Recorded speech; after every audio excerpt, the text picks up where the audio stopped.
Hello, everybody. Really glad to be back with you all. Max here with Crypto Talk now. I've been away for a few days, but glad, of course, to be back. I was dealing with my dad coming back from the hospital. He's doing a lot better, to say the least. But if anything, let's go ahead and welcome those who are here tonight. And let's start off with whoever may very well be here. I realize that um, we may have some late stragglers, as I would say. But we'll get into the show here in a bit. But let's welcome a few of you guys. And let's see here. Got Eddie T in the house. Thank you so much for being here, Eddie T. And smash that like button and sub. Thank you very much, Eddie. You're always very faithful, to say the least. Always appreciate you, Eddie. Brian Dowie's here. Good to see you, Brian. Right back at you, my friend. Burned by Saitama, one of the best names I've ever seen in crypto. Max is vaulted. Yes, thank you very much. Good to see you. Burned by Saitama. Nice looking avatar. Good to see some of the Volt people here. Brian Dowie is saying hello. GS is in the house. Good to see you as well, GS. Everybody welcome each other. That's really great. Sobo, thank you for being here, Sobo. Glad that you also saw the recorded I put out this morning about the bull run thesis part 4. We'll get into that in just a little bit. In fact, we'll just get into it right now. Why not? So for those who are wondering what I'm talking about, I'll show you what I'm talking about. Let's see here. I'm going to just pull up that section. I just saw we ticked up. That's cool. We're at 9,610 subs. So we're 390 away from breaking our 10,000 sub milestone. All right, let's go ahead and share that in a way for you to see it.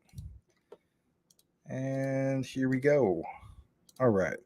So this right here, I came out with this earlier. It says quantum financial system, QNT, XRP, XLM, XTC, LCX, ALBT, HBAR, MATIC. Why am I mentioning those specific ones? Because they're about one, or I should say, well, not one, but there are a few of 20 that are part of the QFS, the quantum financial system. If you want to find out more about what the quantum financial system is all about, I do a particular deep dive into that.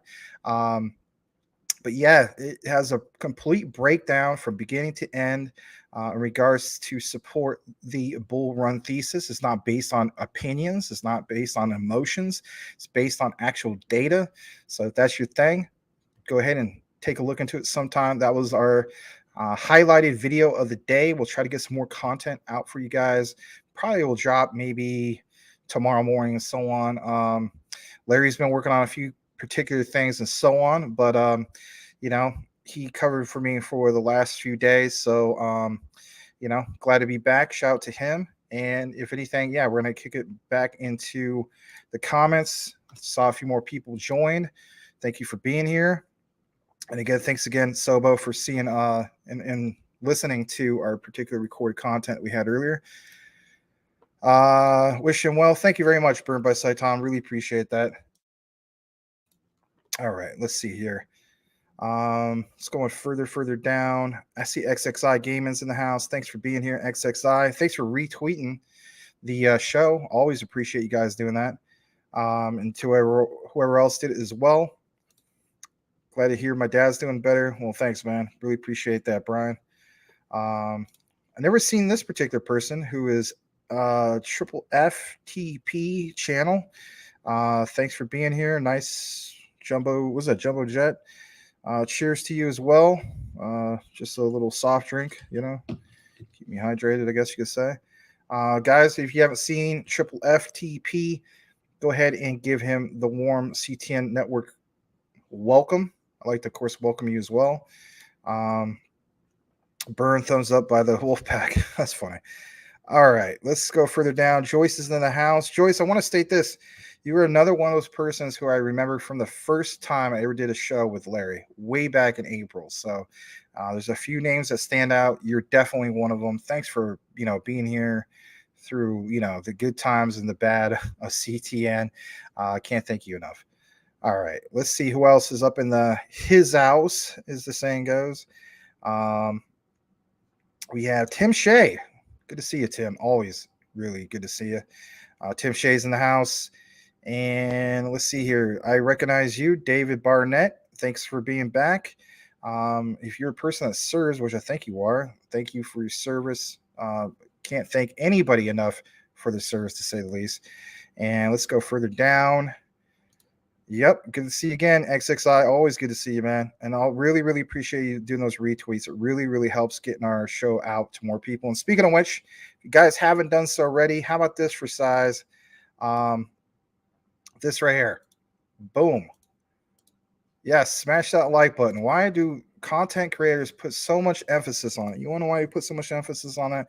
Because it helps trigger the YouTube algorithm. It helps get this out to more and more people. But yeah, thank you so much if you've already done that. And if anything, let's go ahead. We're about roughly 6 minutes into the show. I'm going to welcome one more person I just saw joined, and that is this particular guy. Well, at least I saw him right there. Yeah, there he is. Mr. Lambo's Crypto Talk. He says, what's up, CTN fam?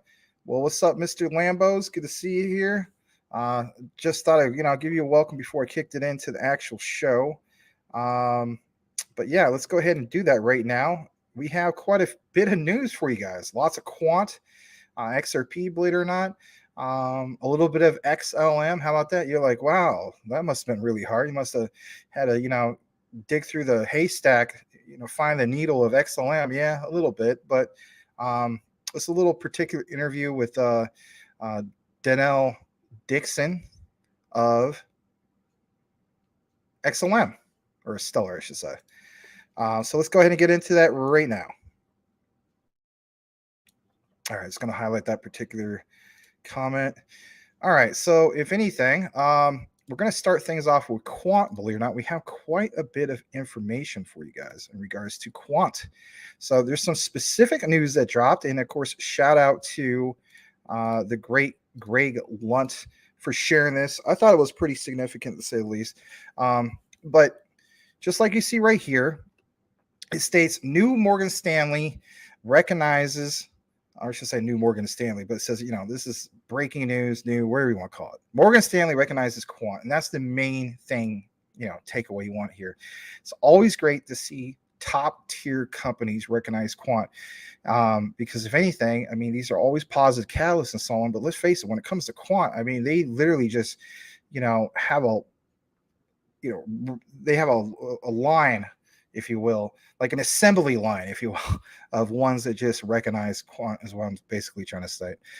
Anyway, as you can see right here, it says quant twice in a new comprehensive research paper on the network effects of utility tokens. And of course, credit to this particular person, new one. His name is Gold God Crypto. And he's a personal development counselor and trauma therapist. My goodness, astrologer, excuse me, and former think tank wonk. Wow, that's quite the list. But anyway, we're gonna get right into this. So I want to show you guys this real quick, if I could just blow it up. So you have, for instance, at the very top, what's referred to security tokens, utility tokens, coin, and so on. But it says primary categorization, right? And here is how this is kind of broken down and so on. So let's talk just briefly about the payment tokens. That's obviously one of the key highlights that a lot of people, why you're into the likes of, for instance, XRP or XLM, so on, right? So, for instance, you have Bitcoin part of that list, Ethereum. Again, some of those are, let's face it, those are the legacy systems. They're very slow, right? Lots of fees and so on. But you see, for instance, even Harmony's part of that list. By the way, I think Harmony, for the record, not financial advice, could very well rebound in future at these particular prices. It's, if you don't have an entry point in that, maybe you consider it. Some people don't look at it as an investment anymore. Some people look at it like a gamble. You got to take it as you will. But anyway, look at some of the ones on this particular list: Phantom, Polkadot, right? Polkadot's Layer 0, Algorand, and even Litecoin, or Larry would say Litecoin Lisa. Now, in regards to the utility tokens, right? Filecoin, real threat, to say the least, when it comes to Jeff Bezos' Amazon, right? If you look more into it, one of the standout storage utility tokens, in my opinion.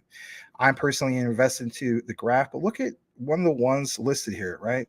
For the topic of what we have here is quant. And of course, I own Audius as well, and so on.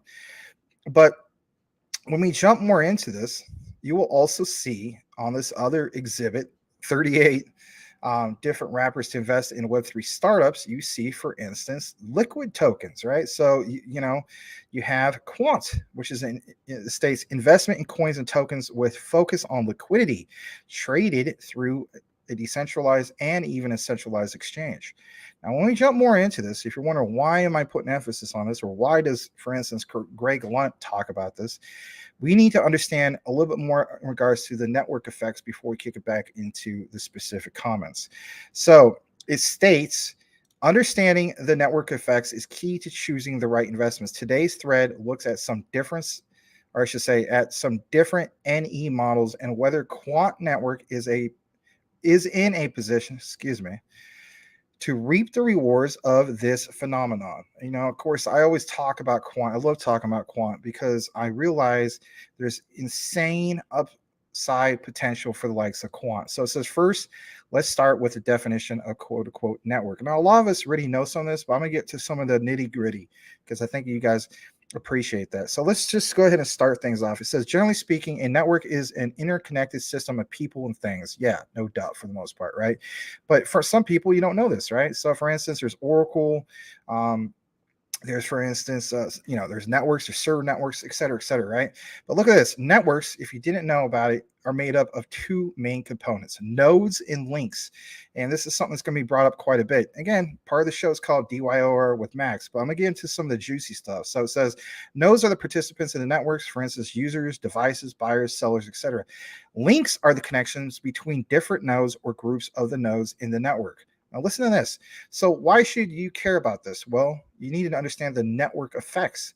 So the concept of network effects says that the value of a network increases in direct proportion to the number of nodes in the network. And that is one of the key things. And we're going to jump into why that's so significant here in a bit. So basically, the more nodes join networks, the more valuable the network becomes. That's the main key takeaway I want to get into when we break it down a little bit more further here in a bit. And that is the key thing is more valuable the network becomes. So it says, over the years, many attempts have been made to develop a model that accurately measures network effects. Three of the most popular models are Smirnov's law, Metcalfe's law, and Reed's law. For the purposes of what we're going to present to you here at CTN, we're going to get into Metcalfe's law here in a bit. Now, there's some other particular models that you see here and so on. But what I want to state here is this right here. So it says a study from NFX found that 70% of value created by technology companies can be attributed to their network effects. Now watch this. It says, in other words, companies that create and leverage network effects have asymmetric upside. And that's one of the key things when it comes to the likes of quant, right? Tremendous upside potential, right? So for instance, it says a great thread from Raul GMI last week concluded that the value of digital asset is equal to the network daily transactional volume in USD times the number of active nodes. This simple formula backtests perfectly against the major price of cryptocurrencies like Bitcoin, Ethereum, XRP, and even Polkadot, right? But if we get further into this, it says that this model suggests that the price of a digital asset is determined by two specific factors. And this is where I want you to have a little bit of an understanding. The number of nodes actively using the network and the amount of money moving across the links on the network. This paints a very bullish picture for the price potential of quant. Now, earlier today, I put out a particular video, like I mentioned at the very beginning of the start of this show, highlighting specific things about what I refer to as the bull run thesis, not based on emotions, based on actual data. You're always going to hear this particular person say, no, it's not happening. This other person saying, no, we're going to have pullback. We're going to have December lows and so on. But in reality, what is it all? It's all based on opinions and so on. Why don't we base things on data? We should. If you have somebody, for instance, the likes of Los Angeles Dodgers who worked in data analytics, not me, Luke Lango, and also worked for the Philadelphia 76ers, paid for data analytics, you would think that if anything, if they're able to do it at the professional scale, then they should be able to do it at the scale of, for instance, crypto. So Quant Network provides the rails. We always hear these particular analogies, right? You hear it with Ripple's XRP. So Quant provides the rails for LACNet. Now, if you don't know what LACNet is, it's basically Latin American chain, LAC chain, right? Is what they provide to make a Latin American digital dollar. And this is extremely bullish because, if anything, back last March, last April, Quant was ready establishing and creating a digital dollar for what? Latin America. While everybody was talking about the likes of what, is going to happen with ISO 222 last November, let's face it, delayed to March of this year, Quant was already doing it. They already had the connections and so on. So before I kick it back into the comments, just bear with me for a little bit longer here in a bit. You need to understand the platform will onboard, listen to this, tens, if not hundreds of millions of users over the next few years into the Overledger. When we talk about supply and demand, that's a tremendous amount of supply and demand to use their particular technology at scale that nobody else is really doing. If you think about it, Quant has no competitors. And to answer the question that was asked earlier today, they don't have any competitors out there as far as Mentalek would say, shout out to Mentalek, being an alpha tier competitor, if you will. What that also said, look at this. It says, for instance, that Quant's partnership with Oracle, we're always talking about them, allows 430,000 customers plus to utilize Quant's interoperability and token management platform. As more enterprises turn to blockchain, that's a key thing, there will be a massive influx of nodes and volume into the Overledger via this initiative. And of course, there's more breakdown into this and so on. But before I kick it back in the comments, I want to point this out. Did you know that Quant Network is supporting over, listen to this, 20 central banks through their involvement of just that? SIA, the Digital Pound Foundation, which, by the way, Gilbert Verdian is part of that, and even MIT, yes, Massachusetts Institute of Technology. As central bank digital currencies continue to come online, Overledger is set to host, listen to this, host, not just be there at the table, host tens, if not trillions, maybe more than that, of dollars of daily transaction volume. And that's the main thing you need to have to look into here. We have labeled and outlined here countless times, at least I have, when it comes to Quant. One of the things I mentioned was, if you don't know about it, you need to look more into it. QRC 721. Why is that so significant? Because it brings a layer of security to NFTs. And as we know, in 2021 and going into early 2022, what really stood out for the likes of, let's face it, Ethereum, was just that, NFTs. And of course, as we know, Solana was a threat to that, right? Where there's an alpha, there's a mega, right? So that, Solana did rival, whether you're a fan of Solana or not, Ethereum, because of what? NFTs. Think about this. Quant brings a whole element to a solution when it comes to NFTs. Quant's QRC 721. Now, I want to state this one last thing before we kick it into the comments, and that is the price of Quant will increase in direct proportion to the amount of nodes and volume injected into the network. And that's the key thing I want each and every one of you, whether you're a fan of Quant or not, to have a firm understanding. Like it says, remember, digital asset value equals daily volume times number of active nodes. If you don't have a broader perspective of how this could just be massive, I don't know what to tell you. It says, if you believe in these partnerships, price appreciation has already been programmed. Overledger plans to absorb network traffic from a number of different verticals, and I won't even list all these. Finance, healthcare, insurance, Internet of Trust, Internet of Things, smart vehicles, artificial intelligence, and even the digital IDs. We already saw that with Nextera ID with what? Alliance Block. Think of the utilities. Think of the multiple layers of utilities and try to compare that to the likes of Quant, and you cannot. You simply cannot. They have multiple layers of utilities. Let's kick it back into the comments. All right. So next we have, for instance, here tonight, we have, trying to get back into it. I see quite a few people. We have Joyce. She says, yeah, I'm in for, XLM, right on. Papa Max, good to see you. welcome back. Hello, guys. Glad to have you here. Thanks for the DMs. Thanks for some of those particular ones. Very useful info. And I will definitely get into it. And guys, I want to state this much. Shout out to Mike Cornwell. Shout out to you, Papa Max, everybody else. When you guys send me a DM and I say something like, I will look into it, I will look into it. It's not something on which I'm like, I'll just sweep that under the rug. I realize other content creators, nothing against them, but let's face it, a lot of them say, yeah, I'll look into it. I don't look into it. I actually take notes on stuff.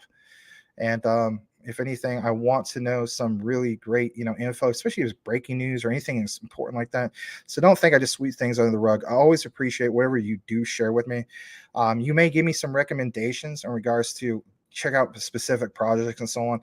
And those specific ones, maybe I don't check out everything, but if it's ones that we mainly cover, I do try to look more into that. And we'll look at the material that you bring towards me. So I want to state that. But yes, hello again, Papa Max. Glad to have you here. Brittany is here today. Thanks for being here. And I just want to state this. Glad to be back with you guys. I know I missed a few days and so on, but I'll be back in the rhythm, getting things down. If you just joined us here tonight, again, I know it's probably going to sound like a broken record. If you could please hit that like button before we can tier up to the next level, maybe get 40 plus 50, I don't know, but if anything, it shows at least my appreciation for you guys doing that, because we do want to get more exposure. We want to get the show out to more and more people for they can be part of a community, an ever growing community, and if anything, it helps us out a lot. All right, let's get more into it. Crypto McDizzle's in the house. Good to see you, Mike, and the Cornwell crew. If I skipped over April, I do apologize. I didn't mean to, but shout out to April. What's cracking in the Heezy? Well, quant. We're going to get more into some of that particular info here in a bit. David Barnett says 50 plus. All right. April Cornwell, I just said hello to you, believe it or not. Hey, beautiful peeps with the flowers. Good to see you, April. Always appreciate you being here. And let's see here. Let me go further down. Cool Cat Crypto is in the house. Don't worry, Ani, I didn't skip you. I just happened to see that. Sorry, I got an itch. Good to see you, Triple C, Cool Cat Crypto. Ani, Ani back in the mix. Good to see you, Ani. Thanks for being here. Appreciate you, man. Let's see here. April Cornwell states, yeah, I'm over here stuffing my face with nachos. That sounds good. Nachos are always good. All right. Triple C Saitama with auto-tune singing. Oh, geez, I don't know. That make me want to screech a little bit. But you know what? I mean, they're doing okay, I guess. But why they had to do okay now? Why couldn't they done okay like never mind. Let's not get into that. Brian Dowie, Cool Cat, someone gifted me a Hulk membership today. Really? Huh. MaximusCrypto, thank you very much. There's Mr. Sean, aka the Crypto Smith. He said, "What's up, CTM family? Guys, make sure you check out Sean at the Crypto Smith. In fact, I'll just give him a plug. Why not? Max, you always got to give him a plug. Yeah, I got to give him a plug. I don't have to give him a plug, but I like to give the guy the plug. The right kind of plug. YouTube, you sick-minded people. Anyway, just kidding. All right, so here we go. Let's pull that up real quick. And if anything, here it is. The Crypto Smith, aka Sean. Here's his particular channel. Hey man, congratulations on getting to the 1,500 mark. He just came out with some recent videos. Look at this. Is XRP centralized? I think I retweeted that one. He posted that yesterday, 4 days ago. Also, he had XLM joins the CFTC. That was big news headlines. A lot of us covered that. But yeah, guys, give him a follow. He does cover XRP and XLM. He covers a few other ones like Paraworks. He covers, for instance, I don't know, some of these other ones. Stable Fund. Was it Optimus? Obviously, you cover in MetaMonkey AI, Pando Project, some of these other ones. He does a live show every Saturday at 8 p.m. Eastern, 5 p.m. Pacific. And they're pretty interesting shows, to say the least. So I've learned a few things from Sean, believe it or not. He does a really good job with what Larry refers to as a B roll. So like for instance, like he'll instead of just having a guy on camera like I am right now, he'll start talking and he'll be like, so this is what's going on with the central banks of the world. So instead of just seeing him saying the central banks of the world, like he'll show like footage of an actual central bank or something. This is kind of cool. And I have to admit, I took some notes and, I do apply that to some of my videos, but he is right. That's incredibly time consuming. So I probably will only apply that to ones in which, I feel like, man, this is the one. I'm the first guy to break this out or something. But for the most part, yeah, it's very time consuming. It'd be nice to have like a production crew to do that. But guys, follow him. He is the space Crypto Smith, and on the Crypto Smith is one word.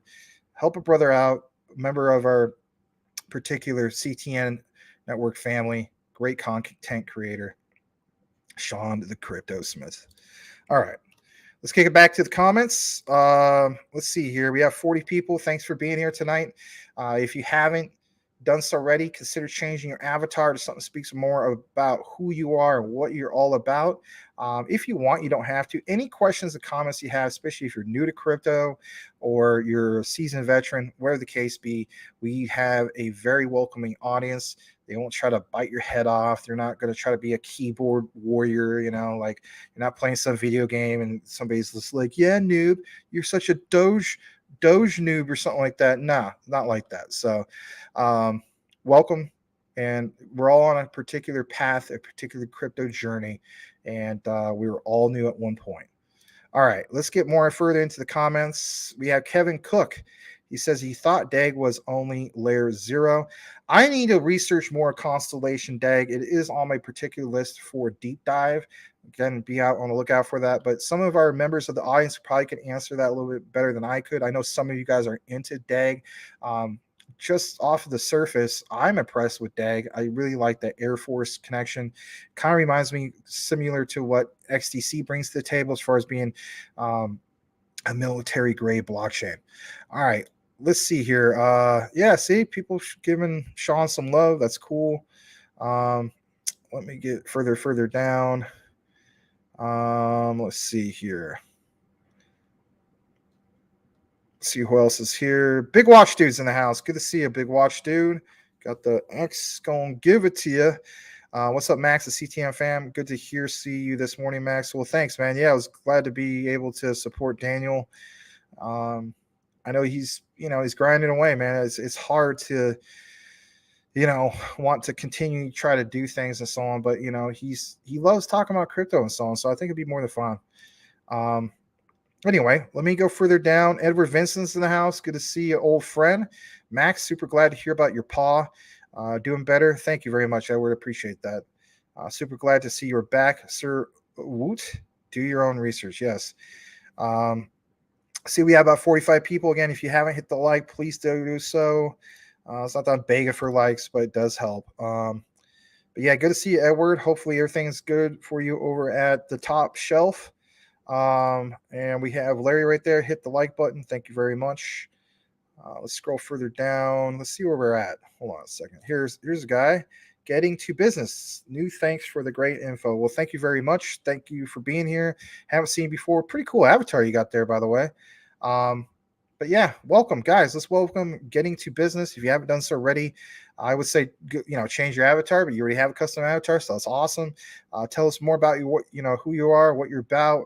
Let us know, for instance, what are your top 5 cryptos and why you're impressed by them. Are they some of the ISOs? Are they maybe some into artificial intelligence, metaverse, you name it, whatever the case be? We'd like to hear from you, man. Let's go further down. Cool Cat Crypto, where are all the giant football sized buildings filled with the supercomputers that Quant will need to pull this off? Okay. I can never figure you out, man. I can never figure out if you're a fan of Quant or you're just being objectionable. I don't know. It's okay though. Better think it through.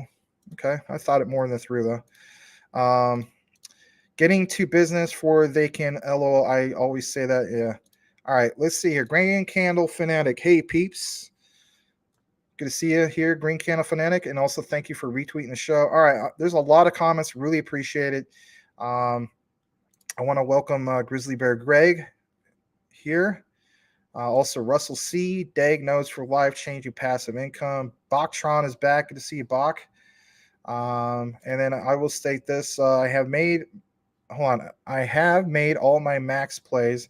Now I'm just dollar cost averaging till the bull run arrives. Exit strategy ready. Kind of getting tired about listening to Crypto FUD. Yeah, everybody gets tired of listening to Crypto FUD. But thank you for pointing that out, Greg. Good to see you. Mr. Shagan's in the house. Good to see you as well. Russell C. No, it is not, but that's okay. Some ones don't really need to be, actually, because it's just a messaging system. Let me go further down. Boomer F and Sooners here. Thank you for being here. Keltra is back. Good to see you, Keltra. And if anything, I'm just trying to welcome a few more people. A legit question. So where is Quant's infrastructure? Really? You don't know about Quant's infrastructure? I've done countless videos on it. I mean, just watch some of the recording, my friend. But if you're just, for instance, a live, that's okay too. It's okay. Crypto Cash, I'm heavily into CTI. You like it? All right. And let me see here. Let me go further down. Yo, Triple C. All right. Thanks for being here. Crypto Cash and everybody else. Let's kick it back into our particular quant coverage that we have for you. All right. Let's go ahead and get into that. So here we go. And I want to talk to you guys about something here. All right. Give me just a second. All right, so for instance, let me block that real quick. I don't need no notifications. All right, so let's talk about this just for a brief moment, right? It's called Metcalfe's Law. So what is it, Metcalfe's Law? Why does it matter to you? And what does this have to do with quant? Well, of course, we'll get into that. So it states, for instance, Metcalfe's Law, if I'm pronouncing that right, it might not be pronouncing it right, I apologize, but it says it's a concept used in computer networks and telecommunications. Now this wasn't planned, Cool Cat. I swear to God. This is a coincidence, okay? We'll get there. You're just talking about computer infrastructure and you're pulling something up. Anyway, it was not planned. I swear. So it says Metcalfe's Law is a concept used in computer networks and telecommunications to represent the value of a network. Metcalfe's Law states that a network's impact is the square of the number of nodes in the network. For example, if a network has 10 nodes, its inherent value is 100. The N nodes can be computers, servers, or, for instance, connecting users. Technopedia explains Metcalfe's Law. This is not that long, so don't worry. It states that it was conceived by George Gilder, but is attributed to Robert Metcalfe, who is a co-inventor of Ethernet in 1980. Is that where Ethereum comes from? I don't know. That's a good question. It says it speaks to both the growth in the number of connections as well as the value. That's one of the key things. Given that the internet, as we know it today, was not around when the law was formulated, it spoke to more than the value of devices in general. For example, owning a single fax machine, useless, right? There was, for instance, two fax machines, or I should say, when there was two fax machines, you can communicate with one other person. But when there were millions, the device has some value. Well, needs to say. Now listen to this. It says, over the time, Metcalfe's Law was linked to the internet's substantial growth and how it works in line with Moore's Law. The concept is similar to business concept of a network effect in the value of a network provides both additional value and a competitive advantage. On top of that, for example, let's use eBay. Hopefully everybody's used eBay by now. You may or may not have had the best auction website, but they clearly had the most users. I remember back in the day, I used to use a thing called, for instance, Yahoo Auctions. Shout out to anybody who used that. I actually liked Yahoo Auctions a lot better than eBay, but to each his own. Because this is so different, or I should say so difficult to replicate, the power of the network drove out other competition. Now, why does this matter? Well, it matters because look at this. For one, Greg Lunt was talking about this earlier today. It says Metcalfe's Law, the value of a network is proportional to the square of the number of users. Referenced Robert Metcalfe, right? In each new node, you have For instance, it connects to all the existing nodes. The number of connections start to increase rapidly. Right, think about that. Now, in regards to quant, each network added to over ledger drives new exponential value to the ecosystem. Again, I wasn't planning this out, so I was planning out the research, but not as far as like trying to reference Cool Cat Crypto. It says, for instance, a network of networks is more than just the sum of its parts. Remember, price follows value. And that's one of the key things here. Price does follow value, just for the same reason that, for instance, whether we're fans of Ethereum back in 2021 going into 2022, Mark Cuban did a very good job of outlining why, for instance, Ethereum went to all-time highs at the end of 2021, right? On November 11th, 2021, same time as Bitcoin. And that's because, if anything, the NFTs, let's face it, NFTs was a big, big thing. And in order to mint NFTs, ETH gas fees. Buy ERC20 tokens or new projects, ETH gas fees. Always the stupid fee. Whether we're a fan of it or not, you use that particular utility. So I would want to do a particular breakdown with this. We're going to show you guys a little bit more in regards to a particular quant coverage. And I want to talk just briefly about this. Now, the main key takeaway is to see that one of the authors listed here is Quant's very own Martin Hargreaves. It mentions open digital asset protocol. All right, you see Martin Hargreaves listed and so on. Why does this matter? Well, as you can see right here, this is an abstract, but it's going to point out what ODAP is. So it says this memo describes the Open Digital Asset Protocol, which is ODAP. ODAP is an asset transfer protocol that operates between two gateway devices. The protocol includes a description of virtual or digital assets held on distributed ledgers in an open and interoperable format. A session negotiation part and message passaging flows between gateways connecting disparate distributed ledger technologies, DLTs. All right. So again, why does this matter to you? Well, look, shout out to this guy. We shared out his particular tweets before. He's got 16,000 followers. It's San NL11. And he does a lot of quant coverage, tweets, you name it. He says, I suggest everyone to take a minute to listen to this video. You won't regret it. We're going to listen to it here in just a moment before we kick it back in the comments. But posted 9 hours ago, Greg Lunt doing a great job when it comes to the quant coverage. Says, you might have noticed our old friend Luke Riley, head of innovation at Quant Network, in the video. Luke and Martin Hargreaves, who, for instance, is the CPO at Quant, regularly contribute to these meetings, as Quant is a co-founder of just that, the protocol. Here's how Gilbert Verdian describes its origin story. This is only about a minute and 8 seconds, but listen to some of the key things mentioned. This is why I'm putting a focus on this. It's very, very important. And if anything, it's going to give you a broader perspective of what quant really is connected to at scale that nobody else is. I'm going to go ahead and unshare that and share it in a way where you can hear it. Give me just a brief moment. And here it is. Let's get right into it. So I've always had an idea of creating an internet protocol for money. Coincidentally, I've been thinking about it, and I spoke at an event, and one of the MIT people spoke at the same event. I just realized he gets it, and MIT understand where this is all heading. And I approached him. I said, look, I've got this idea. We need to create a protocol that can allow the seamless move of digital assets between different networks and different gateways, an open digital asset protocol that anyone can implement and use. And they agreed. So we've got the US government involved, the Internet Engineering Task Force. They're the ones that endorsed and enabled TCP/IP to happen. They're the ones that basically created the protocols that run the internet. There's the likes of Juniper and Intel part of it. We've got payment companies interested in it. We've got telecoms companies interested in it. So it started to be a big thing. And what we're looking to do is to create that internet scale protocol to move digital assets. And at the core level, how does that one network have a gateway to understand and find resources to another network?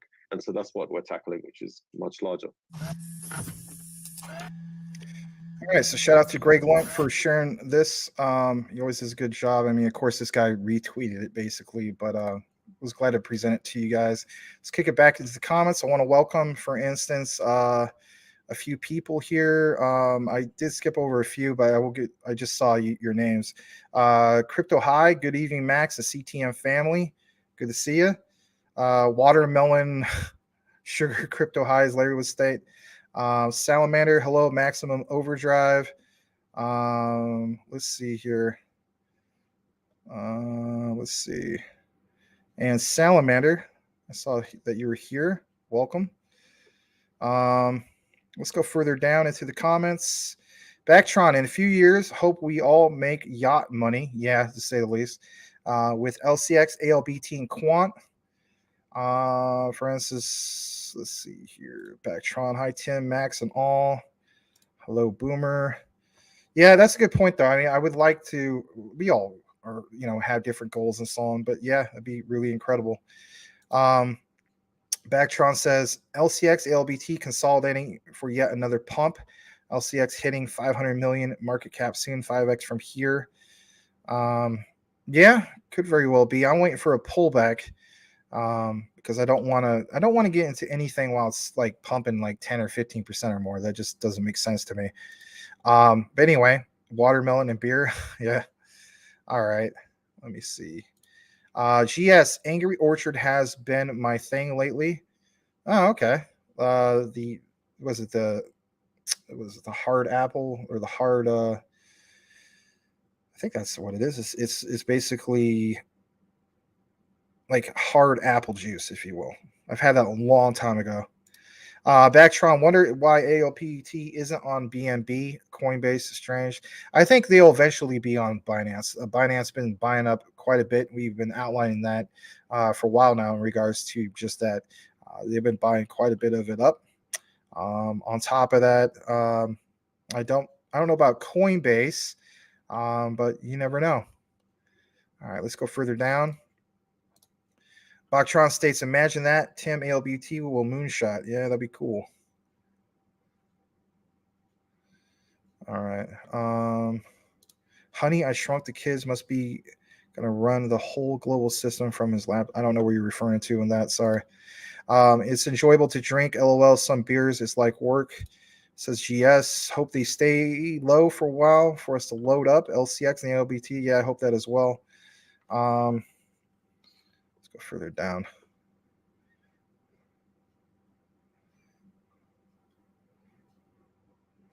All right, let me see here. I honestly don't know where you're going with this, but that's all right. You're entitled to your own opinion.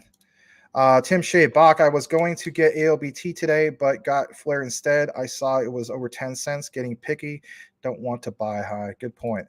Mario, XDC price prediction for 2030. Oh, man, I have to really, really think about that. I haven't done on quite a few of these. I've done up to 2030, but I'll be honest, XDC I haven't. I'll have to reevaluate that. I don't have an answer for that right now, but thank you, though. Backtron is waiting for a pullback. Oh, yeah, that's right. All right, Edward Vincent, the infrastructure of Overledger is composed of 3 layers, the messaging layer, the filtering and ordering layer, and the application layer. Is that fair to say? Quant, I might be off. Well, let's go. I think he wants more of a little bit more of the nitty gritty behind that, but that's a good statement. Did you get that from ChatGPT? It's all right if you did. Anyway, Tim Shea, Bach, either way is so low, but just can't bring myself to buy on green. I can't either. I'm with you, Tim. I cannot do that either. I gotta feel like there's a pullback, but if anything, I mean, it just depends. I think if we should obviously look at what prices they are and then see how far it scales up, and then when it pulls down, is it still equal out to the same? Maybe not. It just all depends. You got to have you have to have a firmer understanding of some of your goals for DCAing, to say the least. But I know that you already do that.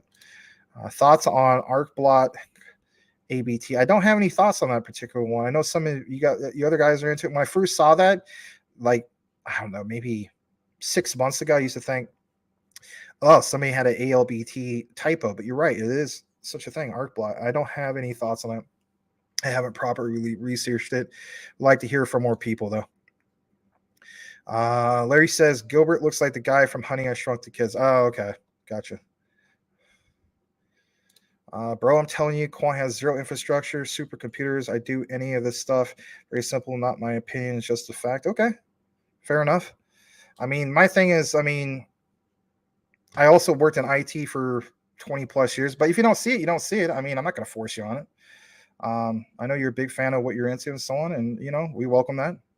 Um, if you state it's facts, then it's facts. It's not going to change it's not going to make me want to go out and sell my quant.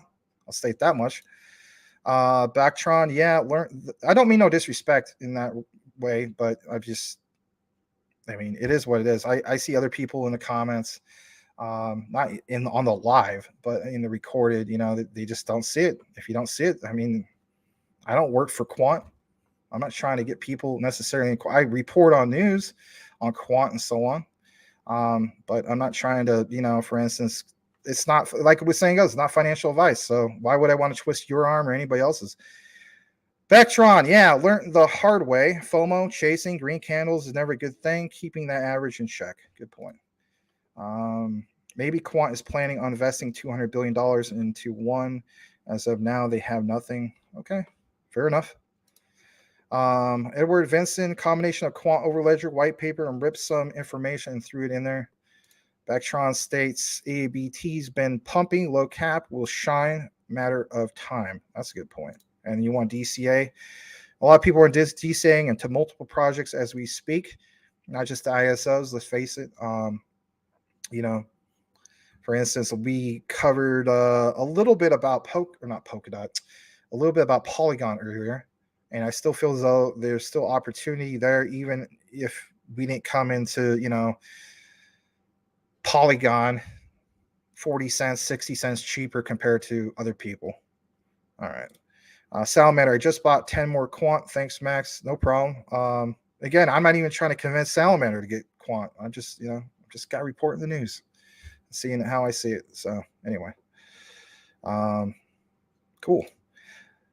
Doctron, quant hitting 10K is vindication. AGST, those hating on it, hopefully soon. Yeah. All right, let's get into some more of our particular quant coverage. How about that? Can't please everybody, but that's all right. Let's get further into it. So we need to address this right here, and give me just a second to pull it up. It is a little bit more in regards to quant. And let's get into it.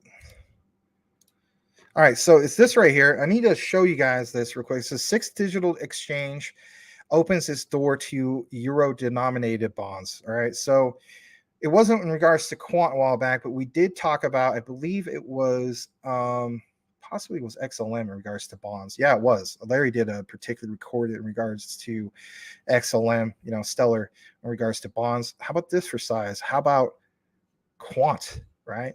So this was posted literally, was it yesterday? I believe yesterday was the 20. Oh, no, it wasn't. Yesterday was 25th. So 2 days ago, still fairly fresh. So 6 Digital Exchange, which is SDX, has received regulatory clearance by FINMA to support the issuance, trading, and settlement of bonds denominated in EUR. The service will be live on 1st of February 2023 for all members of SDX. Issuers will be able to make use of this service to issue EUR-denominated bonds under Swiss law, opening up new possibilities for market participants in the digital asset space. Now, listen to this. It says members of SDX CSD will be able to initiate, here's the key takeaway, tokenization and detokenization of the TEUR, which is tokenized EUR. Through a connection to Euro SIC, the process is similar to existing processes for TCHF. Now, before we get into all of this is here, the reason why this matters is right here. Shout out again to this. I was gonna say Greg Lunt. This is a different person, Nava Kwamfi. So here's the little main takeaway. It says from the 1st of February, which is coming up here soon, 6 Digital Exchange members will be able to issue euro-denominated bonds under Swiss law and benefit from atomic trading and settlement. And again, why does this matter? Boom, right there, here. The solution is quant. So quant is the solution to this because they're going to provide just that, the answer and solution, and not sometime in the future, but right freaking now. Their tokenization technology already is being used for applications such as the tokenization of fund yields. They provide full and seamless interoperability and scale between both permissioned and permissionless blockchains while maintaining privacy and compliance with, I should say, without overheads. And that's one of the main key takeaways here, right? Not having to have overhead. They facilitate asset tokenization and fractionalization and bond issuance. And that is really, really something else to see this for the likes of Quant. Some people already have replied to this. Like this guy is like, is it time to start looking for the nearest Lambo dealer? Some people, have reinterpreted this as being like pretty amazing news to say the least. And we'll follow this going forward, especially on February 1st and moving forward. But if anything, we're going to give you guys some more particular news before we kick it back into the comments. A little bit more from Greg Lunt. He says, breaking SDX Global has been cleared. Yeah, listen to this. By FINMA, a little bit more in regards to FINMA, to issue that euro-based digital bonds. Now, why does this matter? Well, like it mentions, Quant is a key piece of the SDX and thus an integral part of digital assets flowing towards the mainstream. There's this particular article that takes more of a deep dive into it. I reviewed it. It's a little bit too long as far as doing, the 5 in and 5 out. But look at this. FINMA green lights blockchain euro bonds, digital euro on 6 digital exchange. And again, this is going to go, I believe, live on February 1st. There's a little bit more in regards to this. Like it says, they have today confirmed it to receive regulatory clearance, like I mentioned before, from the Swiss regulator FINMA to issue euro-denominated bonds. And it's just kind of like another outlet, if you will. You're not just seeing Greg Lunt report on this. You're seeing, for instance, other people reporting on this. It's a very trending thing going on with the likes of Quant. But nonetheless, it's really, really cool to see this. And like I mentioned, we're going to follow it a little bit more closely, especially after the news breaks out on February 1st, which is just, if I'm not mistaken, right around the corner, literally next Wednesday. So with the time difference with, UTC, there's a lot of times, when it comes to crypto, it's usually a certain time UTC. We'll take more of a further look into this. All right, let's kick it back to the comments. And let's get more into this. All right. Edward Vincent says, speaking of Chat GPT, Max, go ask it to give you basic crypto quiz. I have Chat GPT. Yeah. Then take the advanced quiz, somewhat tricky. Think you would ace it. Huh. Okay, cool. Cool Cat says he bought more BSV. Well, that's to be expected. A blockchain that actually has the global infrastructure already in place. Okay, cool. Good for you. All right. Mass debaters in the house, Green's family. Brian Dowie says hello to Cameron. Good to see you, Mass. And also, I don't know what, did I skip over you? I don't know. Maybe I was reading another comment. Cameron Roll, good to see. Is it Rolly? I don't know. You tell us. Welcome. Consider changing your avatar to something that speaks more about who you are and what you're about. Would appreciate it. If you want, you don't have to. But guys, yeah, like some of you guys have already been doing, like Tim Shea and Brian Dowie. Please welcome a new person who is Cameron Roll. Good to have you here tonight. Let's see here. Brian Dowie, fake Bitcoin, right? Cool Cat. I don't know about that. Let's see here. At Enjoy BSV is Bitcoin. SV, the future of Bitcoin that blows all this other garbage away. Okay. Well, is it safe to say you're a Bitcoin SV Maxi? I don't know. All right. Daniel Delgado, good evening. Maximus, thank you very much. And listen, the research and Gilbert with one of the Rockefeller speaks for itself, plus making his own ISO division.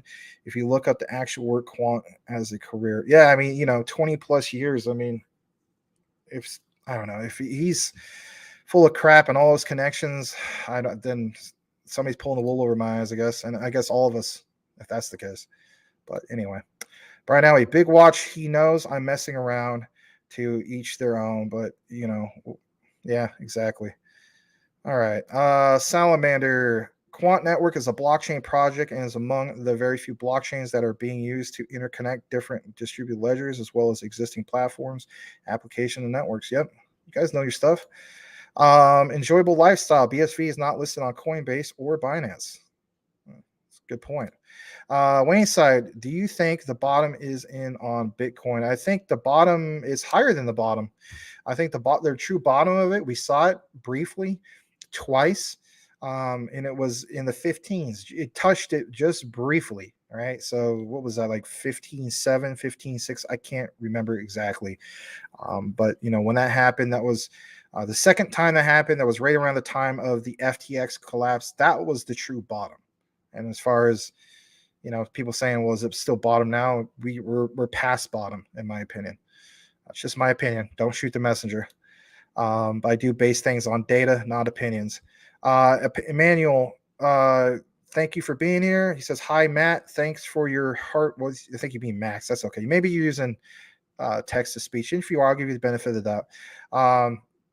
But yeah, thanks for hard work. And thanks to Larry, too. Quant is all I breathe. DCA bi-weekly. Well, thank you for that. I really appreciate the compliments. Glad that people enjoy our coverage. Salamander Quant provides the most up-to-date data at any time and allows banking systems to interconnect with each other. Quant also makes it possible to flow digital money in or I should say, digital money in or out of an organization. Yep. Thank you for that.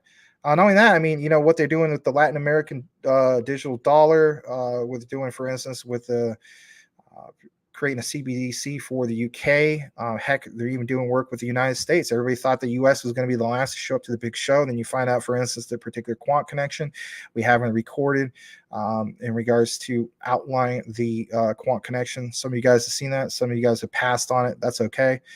Where the case be, we're not trying to convince anybody to do anything. But I'm glad you know your stuff, Salamander. Green Candle Fanatic, quant update, Max. Thanks. Yep, you're welcome. Glad to provide it. We still have a little bit more for you guys. There's still quite a bit of quant coverage.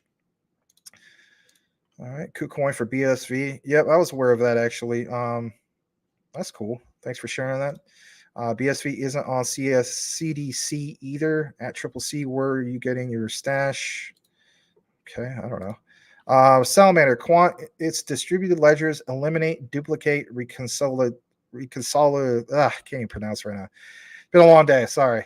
And notarization processes. Quant allows the creation of new assets on any connected distributed ledger. Does not require any coding. And if anything, if there is coding, it's only 3 lines, and that's what attracts a lot of. I want to state this: that attracts a lot of people who, for instance, are developers and so on. They don't have to learn multiple coding languages. Like, for instance, they don't have to have a firm understanding of C#, C++, Java, or Python, or some of these other ones and so on. It's very, if you make something which is very attractive and has the ease of access, why wouldn't they want to build upon that? I think it's great. I think Overledger is a really, really cool thing, to say the least. Wayne Side's in the house. If I haven't welcomed you here before tonight, welcome back, Wayne Side. I love the surfer emoji. That was pretty cool. Salamander states the quant team is planning to enter different sectors such as healthcare. That's a good point. Yeah, we outlined that. Just like Ripple is doing healthcare, supply chain and financial services. Quant Health is an application used by healthcare institutions to track health records. I want to state this. For instance, Larry has pointed out that this is a very smart audience. You can totally see it when you guys comment on certain things and you're convicted about what you believe in and so on, whether it's Salamander with Quant or, for instance, even Cool Cat Crypto with his BSV, or whatever the case be. I'm glad to see that a lot of you guys have done more extended research into what you're invested in. You owe it to yourself. Why wouldn't you want to research more of just that, what you're invested in and so on? I would expect everybody to do that, but let's face it, we live in a world where a lot of that is not the case, right? All right. let's get further down. The partnership, according to Salamander, between Quant and Ledger 3 is a significant step in protecting Australia's seafood export market. I actually did a video about that. Again, recorded in the video section. Anyway, additionally enables more traceable, transparent, and trustworthy supply chains. Yep. You know what? I'm gonna give myself. How about this? I'm always giving everybody else a plug. I'm gonna give us a plug. If you think some guys who think we don't cover all this nitty gritty stuff about the likes of Quant, I will suggest that you take more of your own deeper dive. We do. So let's see how long ago this was. This was maybe 2 weeks ago, maybe longer. I don't know. Let me see. Here it is. So exactly 2 weeks ago, not exactly, but give or take. See this thumbnail right here where I look like I'm a longshoreman. Shout out to Edward Vincent who could give me a compliment on the thumbnail. It says global supply chain management market size is expected to reach 60 billion by 2030. And again, that's just one portion. That doesn't mean all Quant. Obviously, you would hope it would be a lot more than that. But again, global supply chain management. I got criticized in that particular video. People are saying, "Oh, it's just vet. Vet is the end all be all for supply chain management, and so is MNW and so on." Again, I was just trying to bring the quant aspect to it. Don't kill the messenger here. We got a decent amount of views. We got a few extra subscribers and so on. But check that out if you want more of a firmer understanding of how quant is solving the supply chain problem.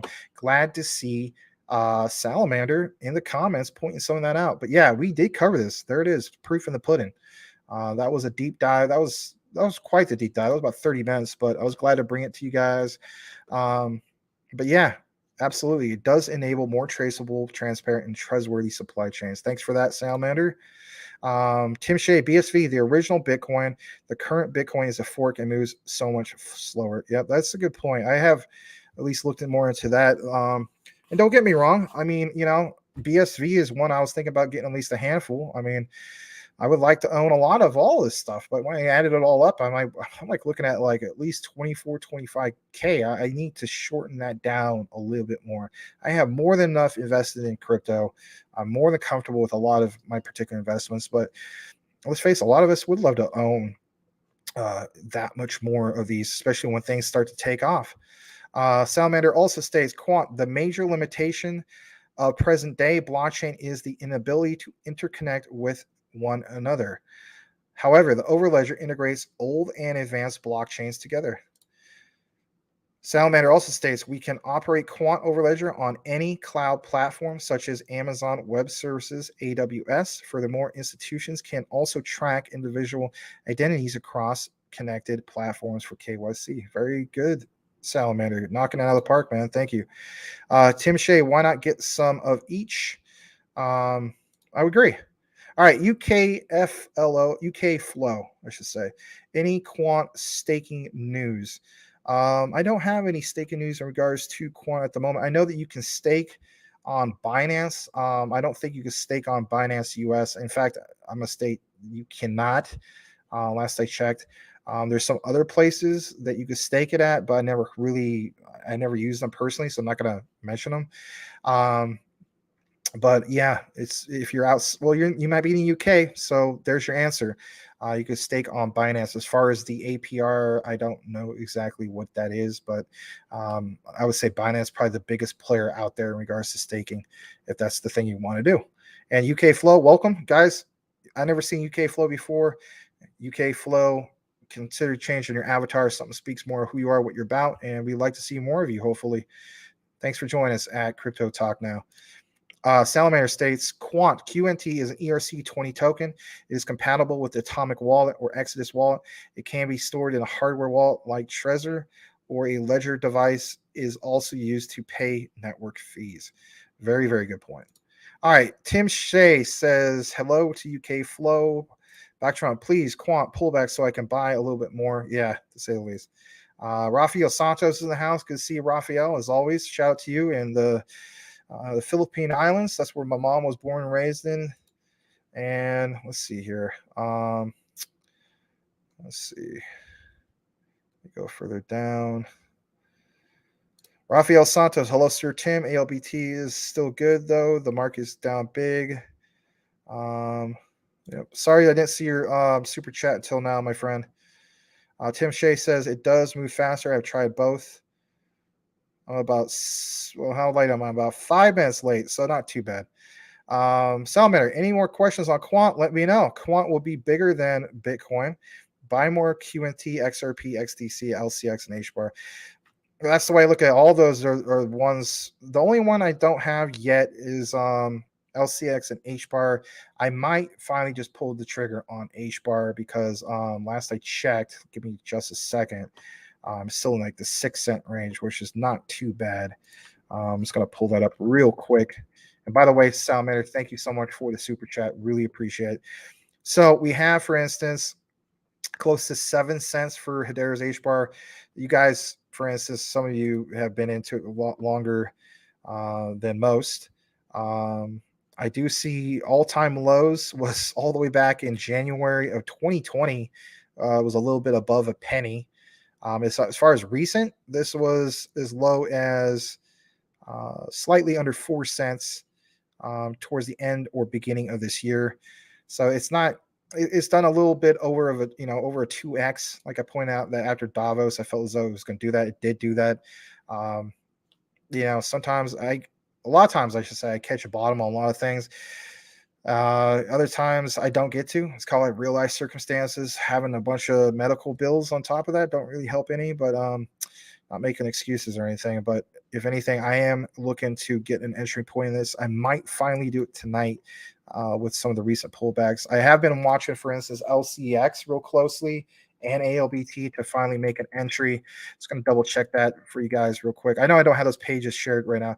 So there's a slight pullback for LCX, 2.76%, sitting at 13.5 cents. Shout out to all you guys who came in at like the 3 cent area. You have basically seen a little over 3.5 to 4x, something like that. Not too shabby. And then ALBT, let me just double check that real quick. That one's up 8%. So for ALBT, I'll probably wait just a little bit longer. I wish I would have, obviously came into that like a lot of you guys did, roughly around slightly under 4 cents, but it's just one of those things. All right. So again, thank you, Salamander, for the $5 super chat. And I'm glad that, I'm glad to see all you guys passionate about your particular cryptos and so on. It's just my main thing is this. Let's not create tribalism. I think it's stupid, to be honest. I'm not calling anybody stupid. I just think it's just dumb. It's just like that would be like me basically stating that if I was going to do that, I'd be like, what, I'm a Shiba Inu maxi or something like that. No, I'm not going to be that, but teach his own. All right, so let's go further down. Edward Vincent. Oh yeah, that was a cool one. Good point. Let's see here. I will read this one. At Sal, I have a question for you. Where are all the football field sized buildings filled to the top with supercomputers? Quant will need to do all this fancy stuff. Okay. Well, what about data centers? I don't know. That's not pointed at me, but I don't know. There's also virtual machines. I mean, I don't know, but please take your time answering. I don't know. I could have sworn at some point you're a fan of Quant, but maybe you changed your mind. That's all right. We're not trying to sell you specifically.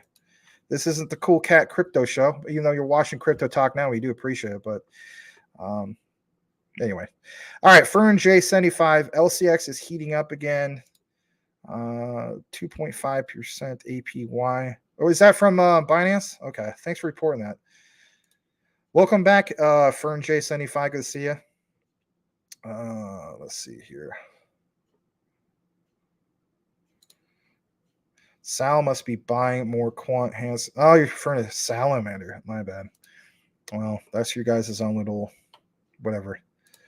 Yo, bro, ALBT, pure Mustang. Hey, good to see you. And guess what? He has an actual Mustang.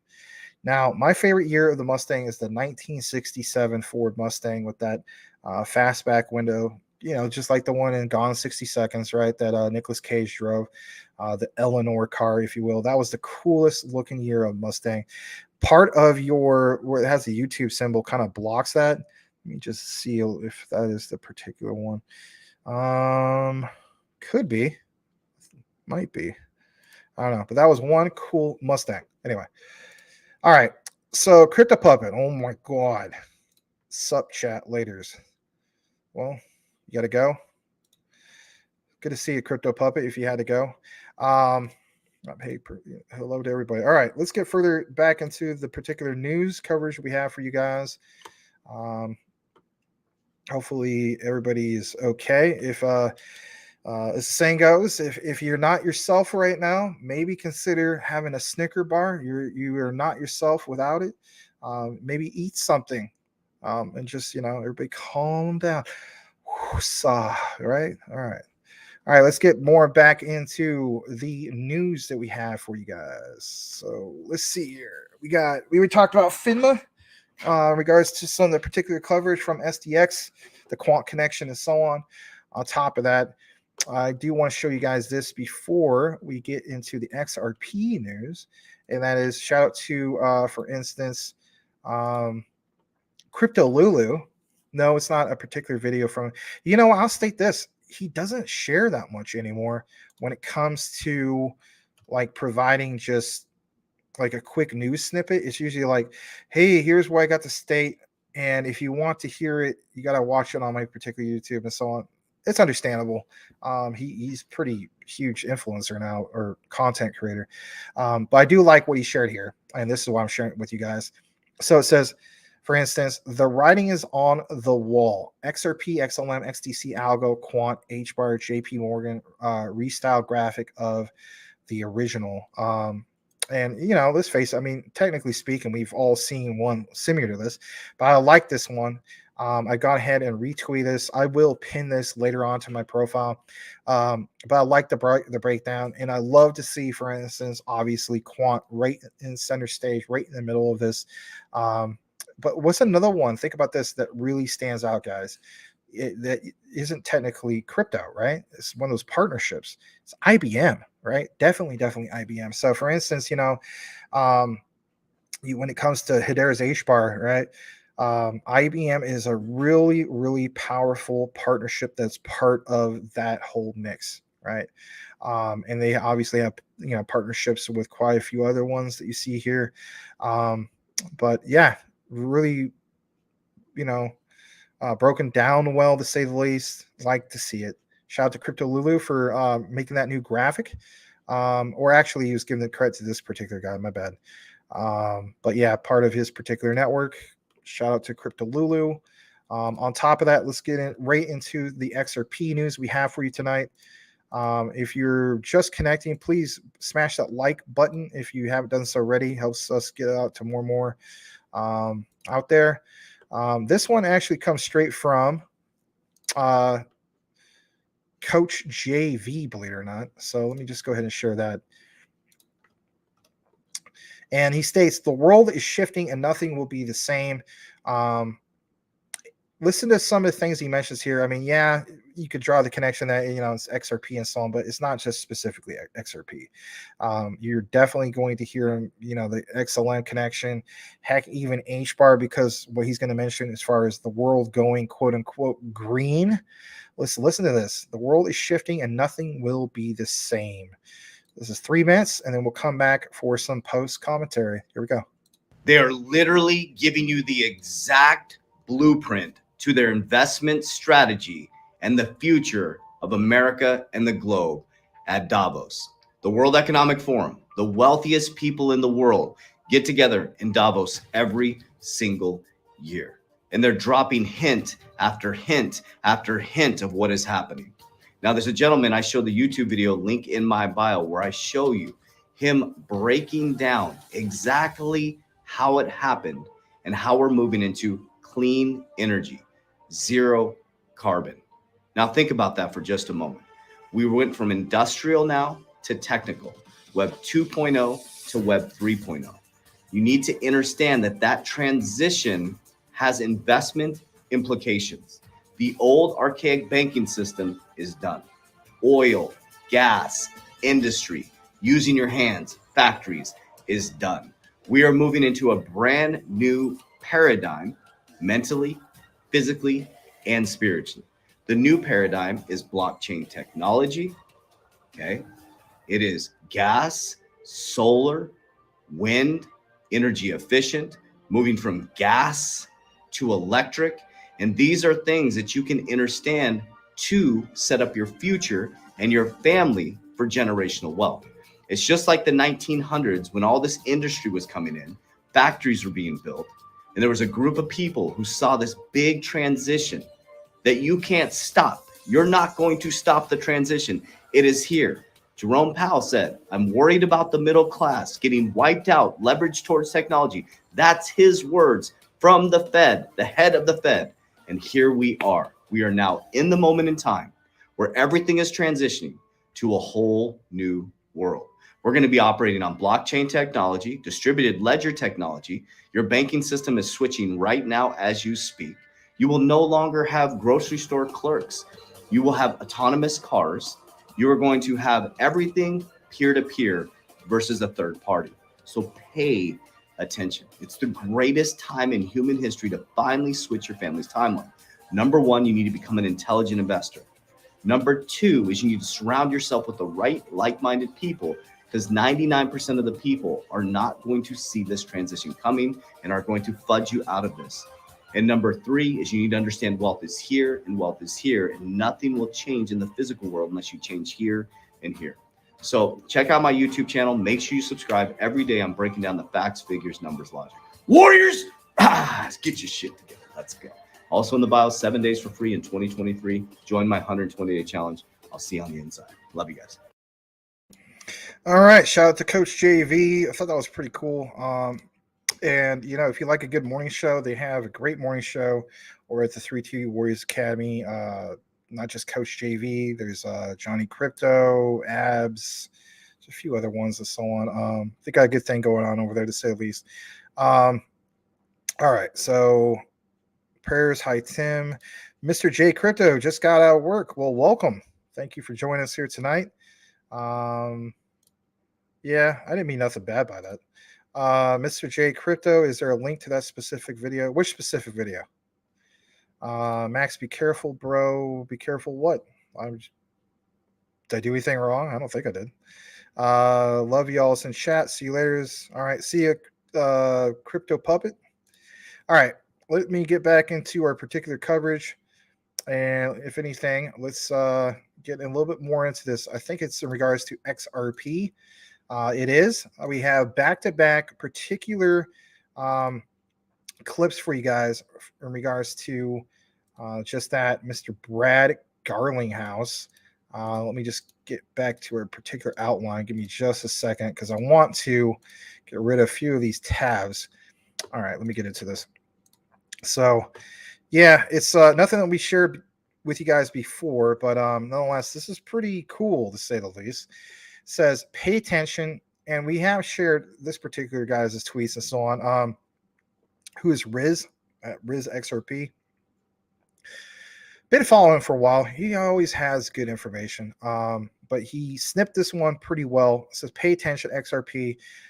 He slows it down just right, where, for instance, Brad Garlinghouse slips out some critical information in regards to just that.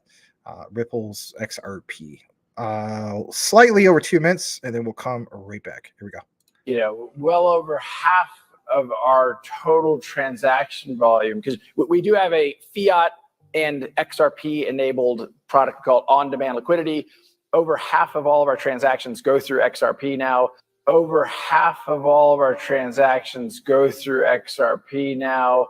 That has grown. And so, again, we're continuing to sign more contracts, more customers, and then the contracts and customers we have grown, partly because we opened more corridors, more currency pairs. And so there's kind of a nice series of building the positive virtuous cycle that helps grow the business. Yeah, and we have heard for years that Ripple is just dumping XRP. People like Simon Dixon saying that he would never, ever invest in XRP. He has invested in Ripple because Ripple is successful, but they don't care about XRP. XRP is just a scam coin. It's a shit coin. Ripple is successful, but they're not even using XRP and blah, blah, blah, blah. Well, guess what? Over half of the transactions running through RippleNet go through XRP rails. Well over half, meaning that he's estimating that it's more than half. This is what I've been saying all along. Ripple's X-Current was a Trojan horse. They lure the banks in and they get them using XRP because it's cheaper and more efficient. If it's no risk to the banks, they can send money for a fraction of a penny. Why wouldn't they do it? Well, they are. This could be the reason why the rest of crypto has been dumping while XRP has been pretty stable. This is a chart of XRP from the very beginning. So if we look at this chart, it's pretty boring to us because we've been in 30 cents forever, but we've flipped resistance and now it's as support. This has been pretty stable. And what I mean by that, if you look at any other coin in crypto, it's back down to its all-time low. It's close to its all-time low, at least. This is Polkadot. Look, it's gone all the way back to its all-time low. Algorand's gone all the way back to its low. Zilliqua's gone all the way back to its low, while XRP has stayed above its 30 cents range. Now, here's the thing. All right. I wish it could have continued a little bit longer, but it's crypto Twitter, they have limits as far as how long certain things are, but nonetheless, the point is the resistance level of what you've seen with Ripple's XRP, and the guy is right. It has had continuous support above 30 cents. And if you compare that to quite a few other ones, like he mentioned Zilliqa, I'm not flooding Zilliqa. I hold Zilliqa, but he's right. Polkadot, Zilliqa. I mean, Zilliqa's shoot, man. We saw that go down below its original support of, for instance, the 2.5 cent area. It broke down below 2 cents briefly. I was thinking about getting a second position into that by dollar cost averaging, but why would I want to buy any of this stuff when it's pumps crazy high levels and so on? If anything, I want to have these particular ones, entry points at a distressed price is one of the key things. Glad that he outlined that. Let's get a little bit more into the particular comments before we kick it back into some more of our particular coverage. Mr. J Crypto, the last video we was just watching, I'll state this. I don't have, for instance, I have no idea which one that was. I'm sorry, I lost my place. Because if anything, I might not, there's a delay on the comments, but if you're wanting to see that again, we do have replays in the live video section. So you can just watch the particular replay, just rewind it, or you might be able to rewind it right now if you want. But thank you for that. Edward Vincent says, good job, 50 likes. Well, appreciate that. Thank you. XLM is cheaper than XRP. Yeah, it is. That's why I doubled my position not that long ago. Because I think I came in at like roughly 8 cents or something like that. And when I originally paid for XLM, it was like 26 cents. I said to myself, well, do I, get more XRP or do I get, double my position on XLM? And then I chose, hey, you know what? Doubling my position of XLM made sense. So I went with that. But I am looking to get more XRP, even though it went up a little bit. It's now 40 plus cents and so on. All right, Edward Vincent, XRP is going to be very nice soon, it seems. Good point. River Runner, welcome back. Good to see you here again. He says, hey guys, looks like UK Flow did change his avatar. Ooh, cool. Something in regards to basketball, right on. NBA basketball is my favorite sport to watch. He states, question, we all invest in crypto here, but have you guys used any of it? Sent money to someone abroad, paid for physical goods? Yes, actually, I did it with a long time ago. I actually paid. This was probably, oh God, I think it was actually with Bitcoin. I had to pay. Somebody wanted me to just pay him in Bitcoin. I guess that worked out from the long run. So I did Bitcoin, and there was another time I did XLM. I did that in early 2021. Actually paid somebody with some XLM. As far as all the other ones, no. Oh, I take that back. Even though people aren't fans of it, Tether, USDT. I did pay a guy with USDT at one point, and that was, I think, late 2021. Those only 3 times. So, but in reality, I'll state this much: if I had to pick one cryptocurrency to be, the one world cryptocurrency, if you will, and I've been consistent about this, and that is, I feel as though Stellar's XLM will be the one that simply makes sense for the average Joe Schmo, regular working people and so on. I think that's going to be like the future cryptocurrency of the world. That's just my personal belief. But when I do updates on XLM, I do try to throw that in a little bit with something to back that up. But here's a perfect example, and maybe I'll have a chance to share this. In fact, I think I will, just for a brief moment. I'm going to pull up something. I know that the name of the show is called Dyor with Max. Do your own research with Max. This is kind of like some bonus footage, if you will. So a while ago, I was talking about, for instance, XLM, how they support to conquer a $1 billion market, says in Latin America. But there's a particular part in this video that I want to share with you guys. In regards to just that. Let me see if I could pull it up. Maybe I could just pull it up. I might have it directly from the source. Let me see. I just got to double check this because I downloaded this a while back. And it's still relevant to this day. Hold on a second. Stellar. Let me type that in. See if that pulls up. Yeah, I think if anything, I think I have it right here. It's a company. It's a company that came out of Nigeria. Let me see if I can still pull that up. Hold on a second. Hopefully I still have that. Give me just a second. I think it's called Cowrie, and they're built on Stellar. Yep, I got it. Maybe you guys seen this, maybe you haven't. This is pretty cool. Let's talk about this real quick. Excuse me. Let me just go ahead and pull that up real quick. So I got to present this a certain way for you to see it. Here's the video file. Here's the download. Let me type in Stellar real quick. Sorry. Here it is. All right. As soon as it comes up, this is going to go live. Here we go. This is a project built on Stellar, and this is a perfect example of, for instance, the country of Nigeria, where, for instance, a lot of people don't even have a proper bank account, if you will. And even if they did, think about this. With their Nigerian currency, how many layers it would be broken down into by the time it gets converted, for instance, from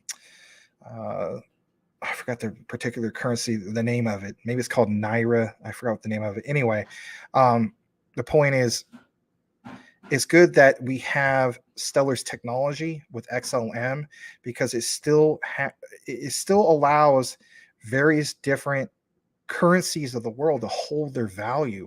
And by having that layer there with the likes of XLM, bring out, or I should say, help restore, or not restore, but help keep the value there, if you will, when it comes to these particular third world countries' currencies. So that's the main key takeaway I want you guys to have here. You don't even have to have a bank account, is the main thing when it comes to this, and they'll outline this. This is not even that long of a video, but it's a project that's built on Stellar. Here we go. Stellar was created for currencies and payment, this technology. They understand exactly what market needs.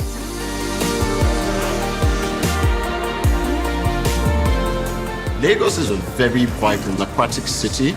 It's the financial center of Nigeria. Carrier Integrated Systems is a fintech company that uses blockchain technology to enable cross-border payments. I like Paris. It's really a very beautiful city. Tempo France is a payment institution to provide money transfer business for individuals and businesses. One of the fundamental reasons why it's difficult to make cross-border payments from Nigeria is due to the fact that the Nigerian currency Naira is not globally traded. Legacy cross-border payments have not kept up with modern technology.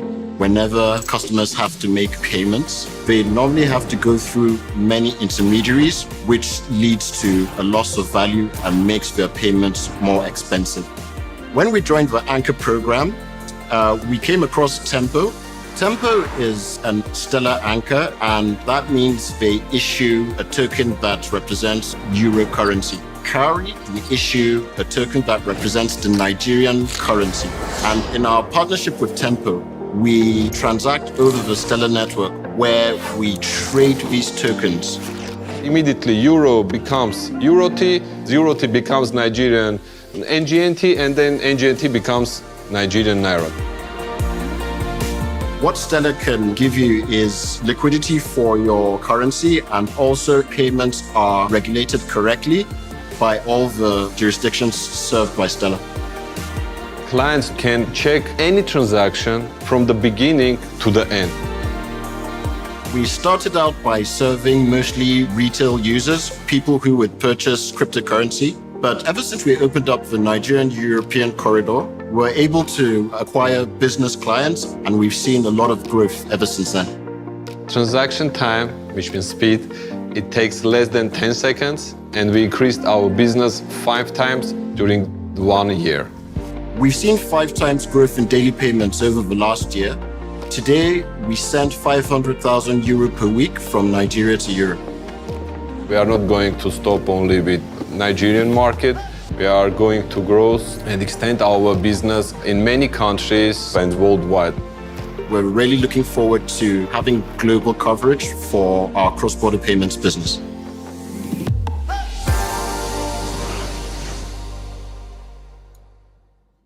All right, glad to share that with you guys. Let me go ahead and get that particular one off the screen. Give me just a second.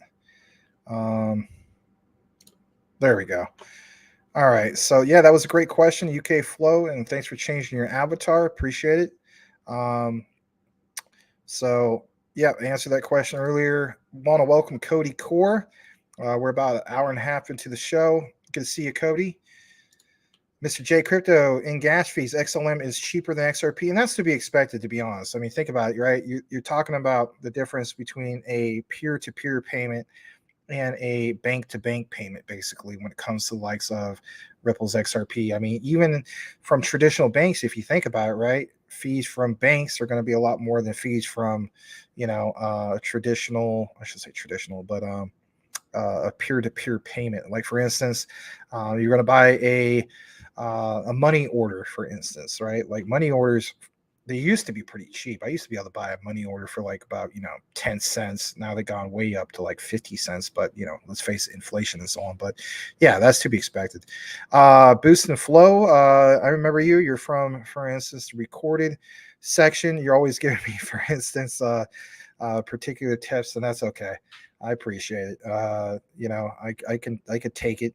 LCX and the SEC, what are your thoughts? To be honest, the way I look at it when it comes to LCX and SEC, I saw, for instance, on crypto Twitter a few particular screenshots, if you will, that the SEC was going to back away from LCX. I haven't been able to get anything solid to show support of that. Once I get a particular source to back that up, to create a little bit more validity on that, I want to go ahead and maybe do a particular video as well, share it on the live, before I just jump into that whole den of, hey, this is them backing off of it and so on. I think they're going to be more than fine. You're going to see something here in a bit if I haven't shared it already. Let me see. Shoot, I wish I had it. You know what? I do have it. So what I was going to state is I kind of look at like the same perspective, for instance, with Ripple and XRP, or how the world looks at like the whole SEC situation. We shouldn't get tunnel vision in regards to that. But yeah, I see LCX being more than fine. that is my thoughts, and I'm still going to rock with that. I understand that some people that's just going to do it for them, but I'll state this much. I mean, if something official does come out with just that, you should see LCX's price with that particular news, go up that much further. So, I mean, I already missed LCX as far as some of these entry points. I think we mentioned roughly 3.5, 4 cents, and so on. Right now it's where are we at, guys? 14 cents, something like that, close to it. So, news breaks out with that. I mean, that'd be a positive catalyst just to have it go up to like 20 plus cents. Let's face it. So with that said, tunnel vision, that should be the topic. Where am I going with this? Well, I will show you exactly what I'm talking about here in a second. I'm going to go ahead and share that a little bit more from Brad Garlinghouse of Ripple. And let's jump right into it. So it says, this clip is magic. Thank you to the Bearable Bull, who's got, 249,000 followers. The main key takeaway is, do you really think the rest of the world cares or gives a crap, like Brad Garlinghouse is saying, when it comes to the views of the SEC? No, they don't. So let's listen to this. Don't get tunnel vision. I'm not basically picking on anybody here, but in reality, some of us do have tunnel vision, and it's not just when it comes to the likes of Ripple's XRP. Let's face it, it also applies to the likes of LCX or some of the other ones that are the target of the SEC. Now, don't get me wrong, there's going to be ones like AMP and some of the other ones where, okay, fair enough, right? Maybe we don't get to those particularly yet because those are going to become more and more distressed. But listen to what he has to say here. This is only not even a minute. I'll be right back. Most people outside the United States don't really care that the SEC is suing us. I'll tell you a very quick, funny story. I'll keep it short. I was in the Middle East last fall, and we were meeting with customers. I have one of the Ripple team members who's based there. It's really early in the morning. My time zones are all screwed up. We're meeting the CEO of a payments company. And, but the employee from Team Ripple says, well, why don't you give an update on what's going on at Ripple? And I start talking about the SEC. And after the meeting, he very delicately says to me, no one gives a shit. And his point was, if you're not in the United States, the governments in the Abu Dhabi, governments in Switzerland, Singapore, UK, Japan, they provided the clarity how they view and categorize digital assets, and they don't care that the United States SEC has a viewpoint that is, pending. People outside the United States don't really care that the SEC is suing us. Yeah, they don't care because, the thing is, our regulatory clarity doesn't necessarily apply to them. I mean, let's face it. I should restate that. In my humble opinion, we start getting the start of regulatory clarity in March, right? How do I know that? Because, for instance, what Congress does when it comes to introducing or passing legislation, right? So let's face it, we have the lame duck period of November, December, part of January, and so on. Then we have a whole, bunch of new elected officials who are, they have their staff together. They come in, they start the ball rolling, basically, typically speaking, is in March, especially if you follow this type of things. But as far as understanding the difference between, getting tunnel vision, if you will, compared to, having a firmer understanding of regulatory compliance. What I mean by that, I mean, regulatory compliance basically is not going to, it shouldn't affect the technologies. It should be affecting, let's monitor, God, man, I get ahead of myself sometimes. We should monitor and track the activity, but we shouldn't monitor and track the technology in which we are, making it, ruining the technology, basically, or setting regulation on the technology. That should never be the case. So with that said, the rest of the world should, look at this as being a benefit. Blockchain technology is benefiting the world, not hindering it in any type of ways, I guess is the point I'm trying to make. But I appreciate the comment, and glad to see you in the live, boosting the flow. All right, Mr. J Crypto says, I just noticed that ABT is different from ALPT. I'm glad I'm not the only one who caught that from a while back. I caught that a long time ago, but thank you. Let's see. Let's go further down. Everyone's saying hello to Cody Core. Good to see. Say hello to an OG of OGs. Boost the flow, LCX or ALBT. If you could only pick one. Oh boy. If I have to pick one, I'm going to go with LCX, believe it or not.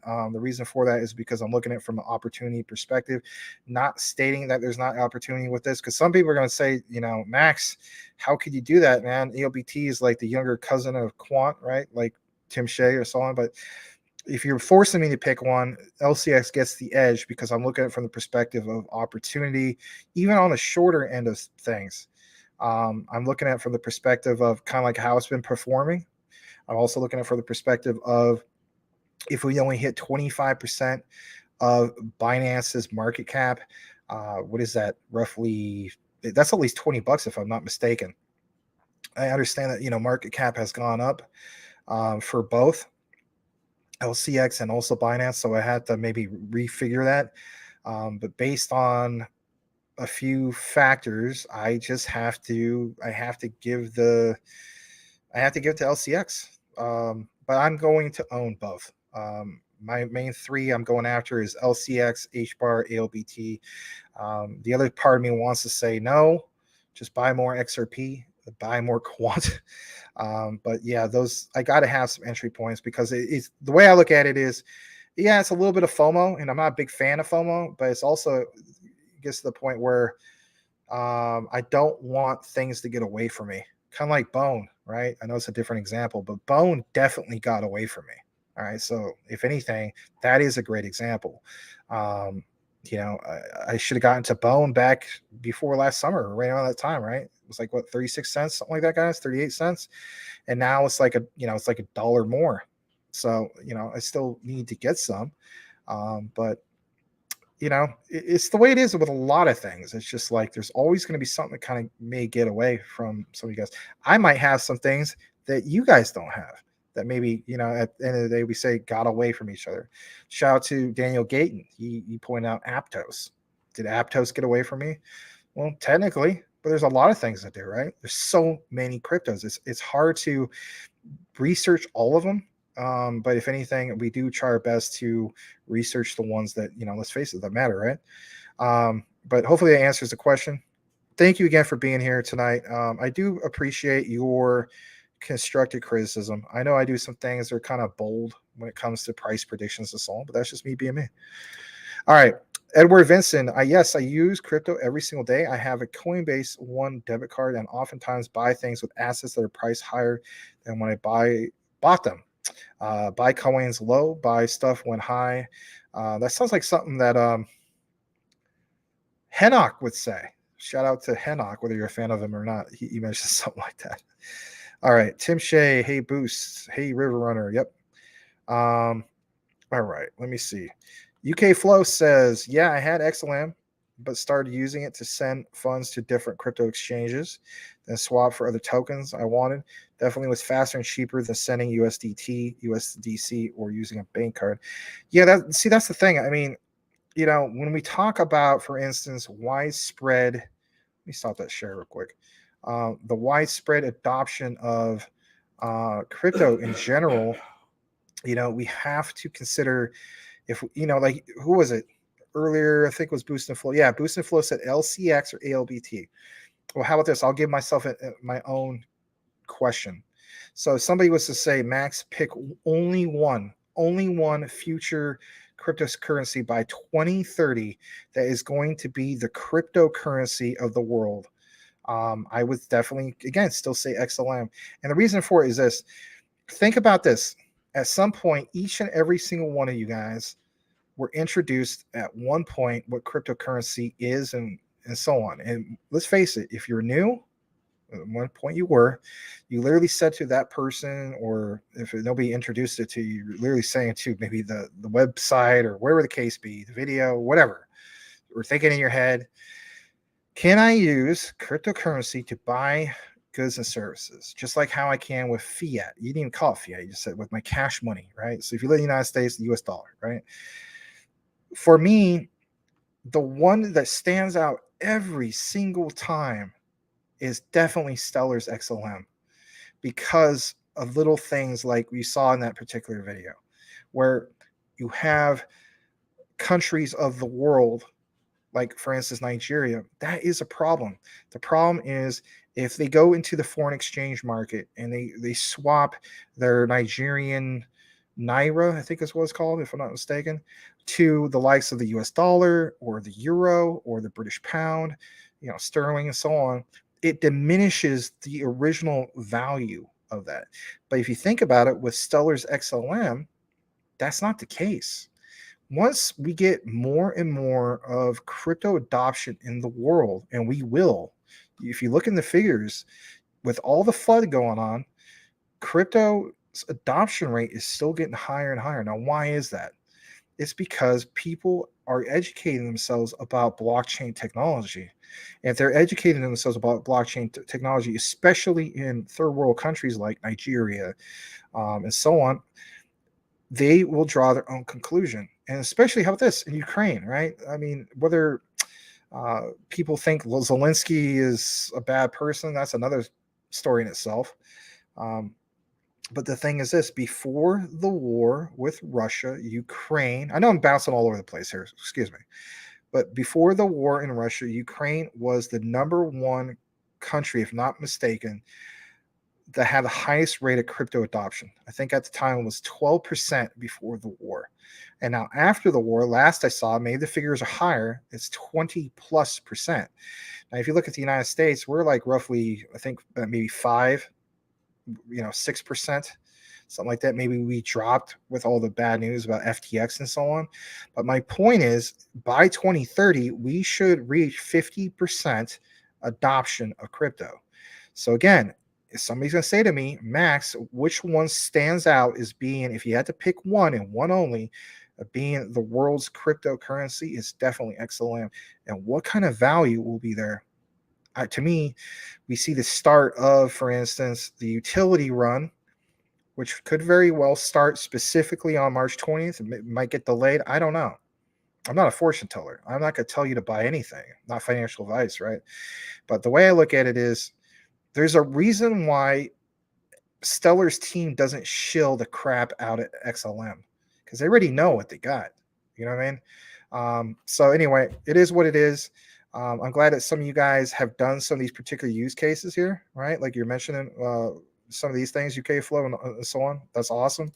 ABT or ALBT. Well, without even looking more into ABT, ALBT. Tim Shea says UK Flow. I do the same with XLM. Suggested it to Larry and Max. Yeah, you did. You did do that. I appreciate that, Tim. Thanks for reiterating that.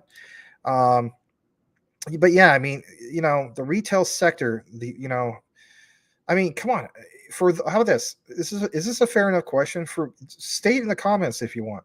For some of you guys that have properly researched XLM, can you name one single cryptocurrency in the world that you see doing just that, paying for just regular goods and services, groceries, you name it?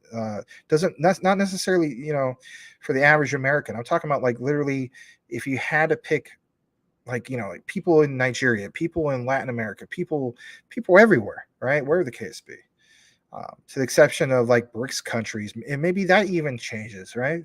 And it could very well change. But yeah, Stellar, yeah, absolutely.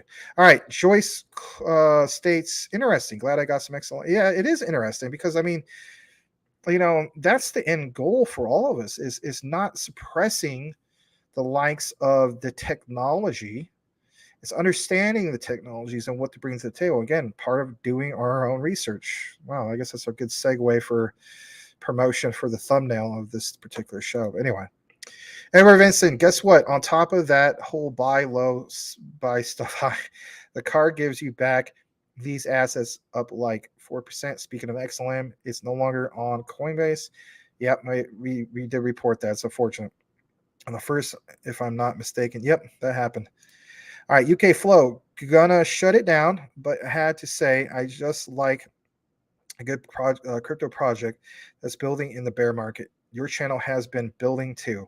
Appreciate the content y'all put out there. Thank you so much for pointing that out. We have been trying to build in the bear market. We have outlined before that once the bull market comes, we should see our own bull market, if you will, as far as growth. But we're still building. We're currently a little under, I think, 600 subscribers, if I'm not mistaken. Or no, 400 subscribers away from the 10,000 milestone. But thank you very much, UK Flow. Appreciate it. Edward Vincent, that means if I got like a 6% plus on the asset cost and you combine 4% returns on the debit purchase, the purchase of it equals my soul has been sold to digital overlords. What the heck? All right. All right, EWT, Energy Web Token. We cannot forget that's also partnered with Google. Yeah, that is part of Cheat Sheet 2.0. It is part of the quote unquote, the ISO list, even though it's not officially an ISO 222, but it is part of that list of utility tokens that we do try to put focus on.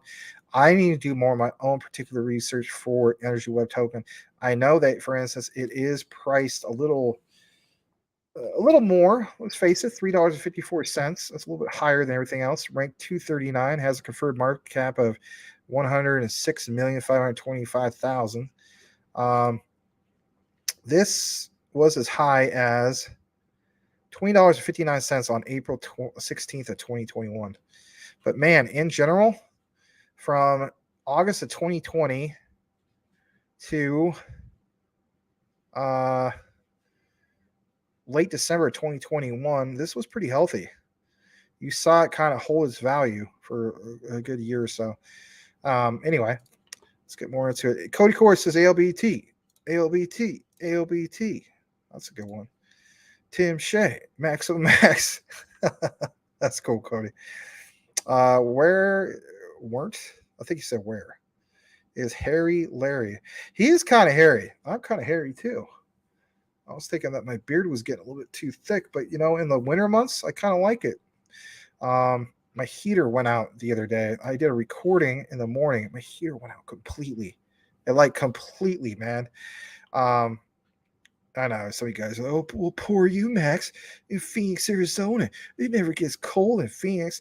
The heck it don't.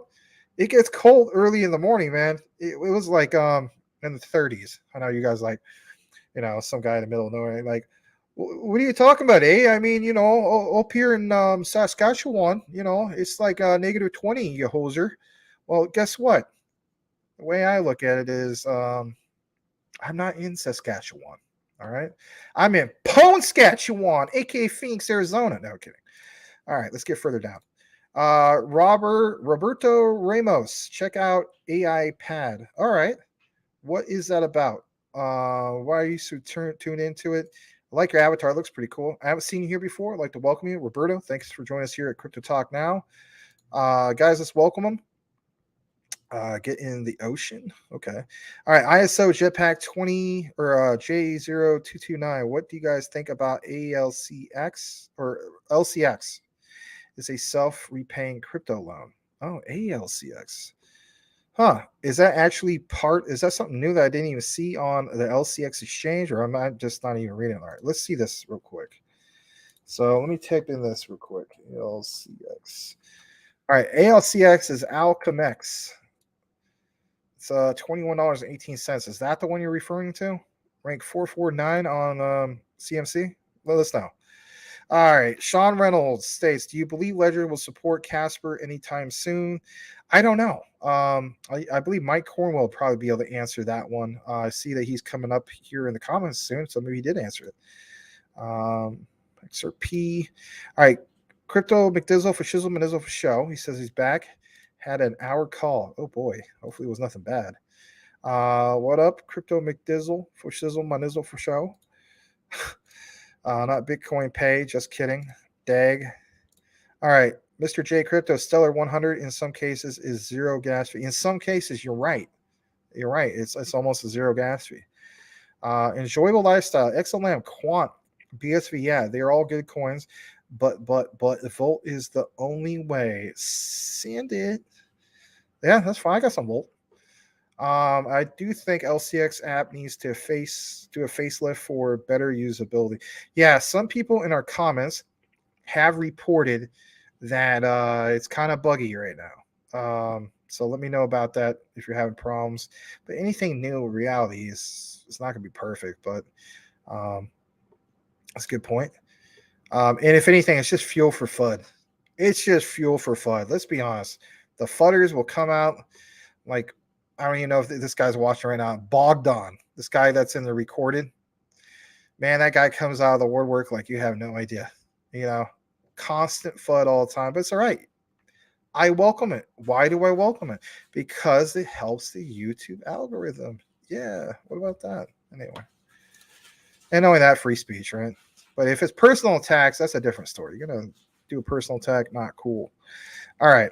Edward Vincent, whoever said it doesn't get cold in Arizona doesn't know a thing about it. Yes, thank you very much. There is a place called Northern Arizona up in the mountains. It gets very cold up there. I don't live up there, but you know, here's the weird thing about Phoenix. This is a fact. So when I first moved to Phoenix, or I should say moved back to Phoenix, it was like 1999.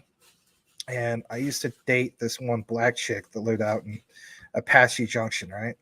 And at the time, I had to just go with any job. So I had to become a laborer.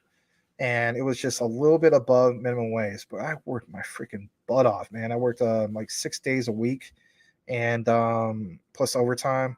I was for a towel company. And anyway, it was like, I think minimum wage $5.50 at the time. And whatchamacallit, like I think they paid like $6.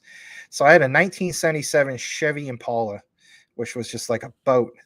And true story, when I was dating this girl, I would get paid, you know, we get paid weekly, but all my check would go for gas and entertainment and dining this woman. And I don't know, eventually just got to the point where she was not too appreciative of it. So it was a 2-hour trip east of Phoenix to get to this place and a 2-hour trip back. Now, hear me out. All right. That's besides the point. Northern Arizona, Flagstaff, Arizona, right, which is not even at the Grand Canyon, to say the least, that is 2-hour drive north. So 2-hour drive north, I'm not that far away from the Grand Canyon, right? But if I drive 2 hours east, I'm still in Phoenix. How does that make any sense? Anyway.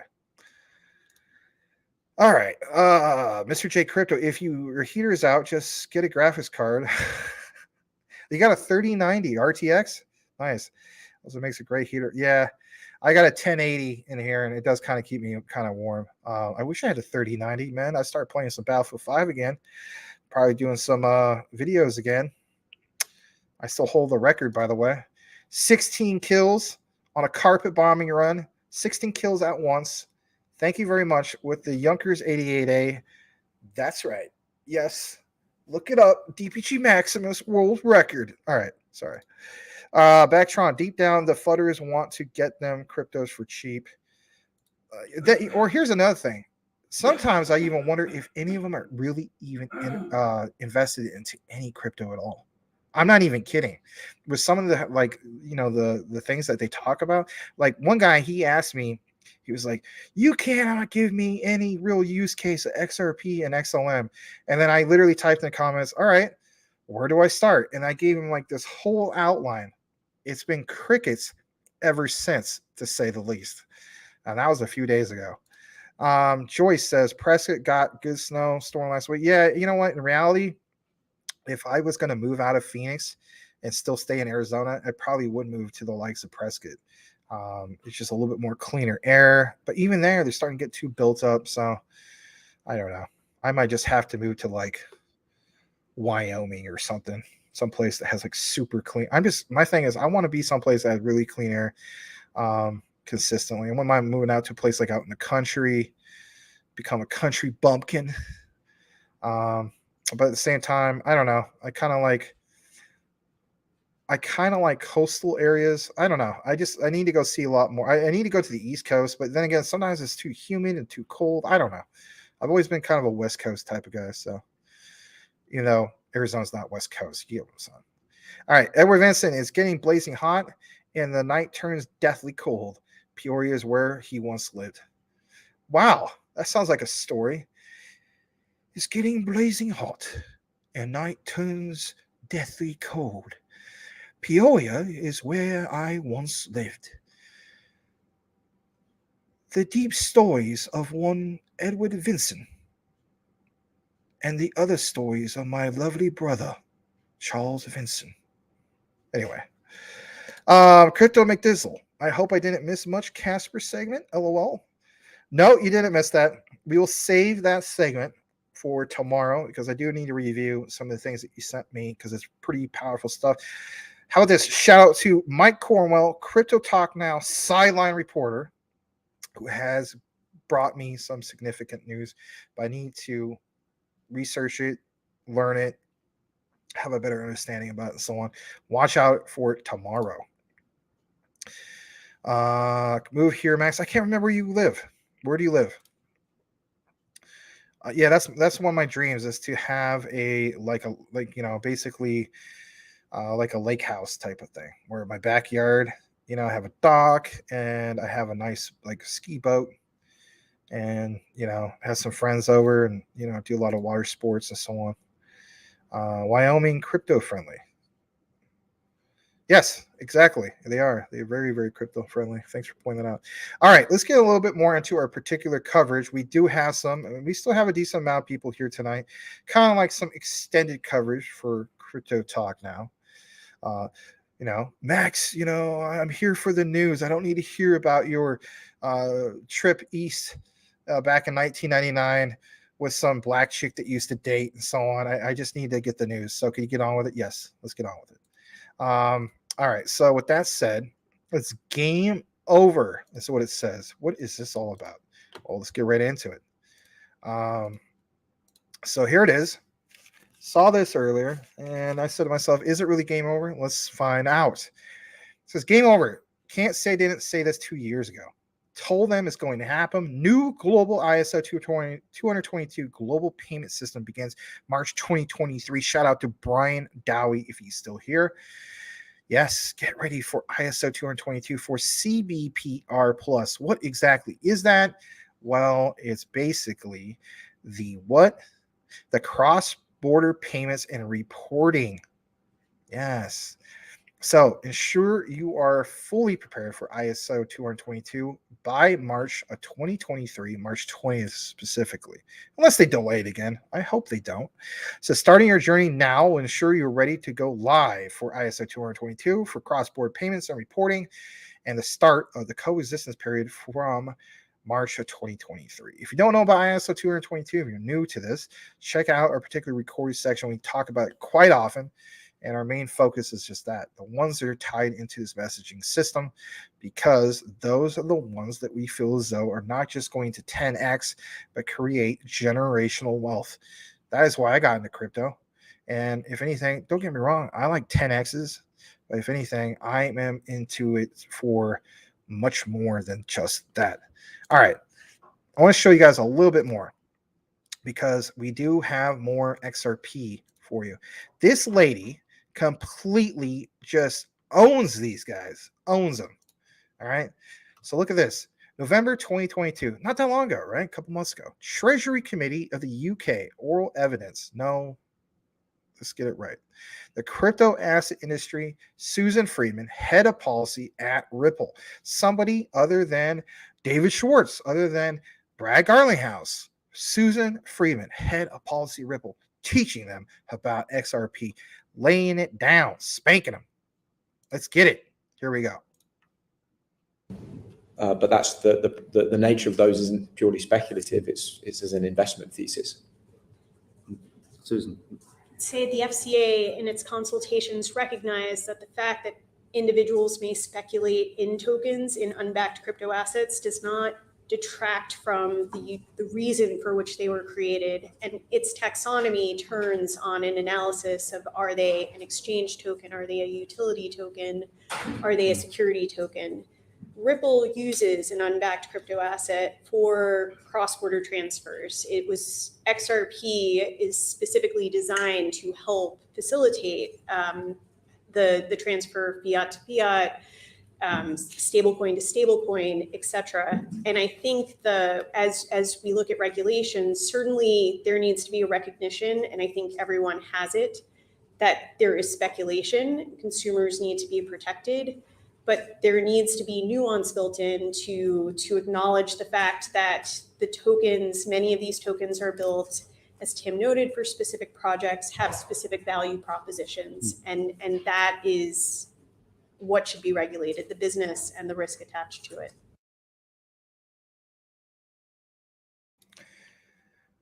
Love to see people like that educating people on the likes of Ripple's XRP, because it's good to see that. It's also good to see that it's not just the typical usual suspects, Brad Garlinghouse, David Schwartz, so on and so forth, right? What's up with David Schwartz, by the way, having a nickname of, was it Joel Katz? Is that like his gamer name or something? I don't know. All right. Further down. Well, let's read this real quick. Mr. J Crypto says, guys in the chat, what is y'all's Twitter? I want to follow you. Well, I'll state this.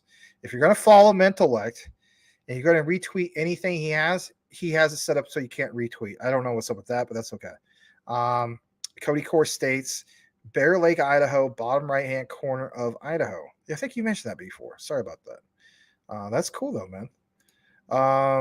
Yeah, I did. You know what? I did mention that because I said that my grandma was born, or not born, but she was raised in Nampa, Idaho. You ever been to Nampa, Idaho? Anyway, Joyce says, gotta go. Catch y'all later. Good night. I understand it's about 2 hours and 5 minutes in.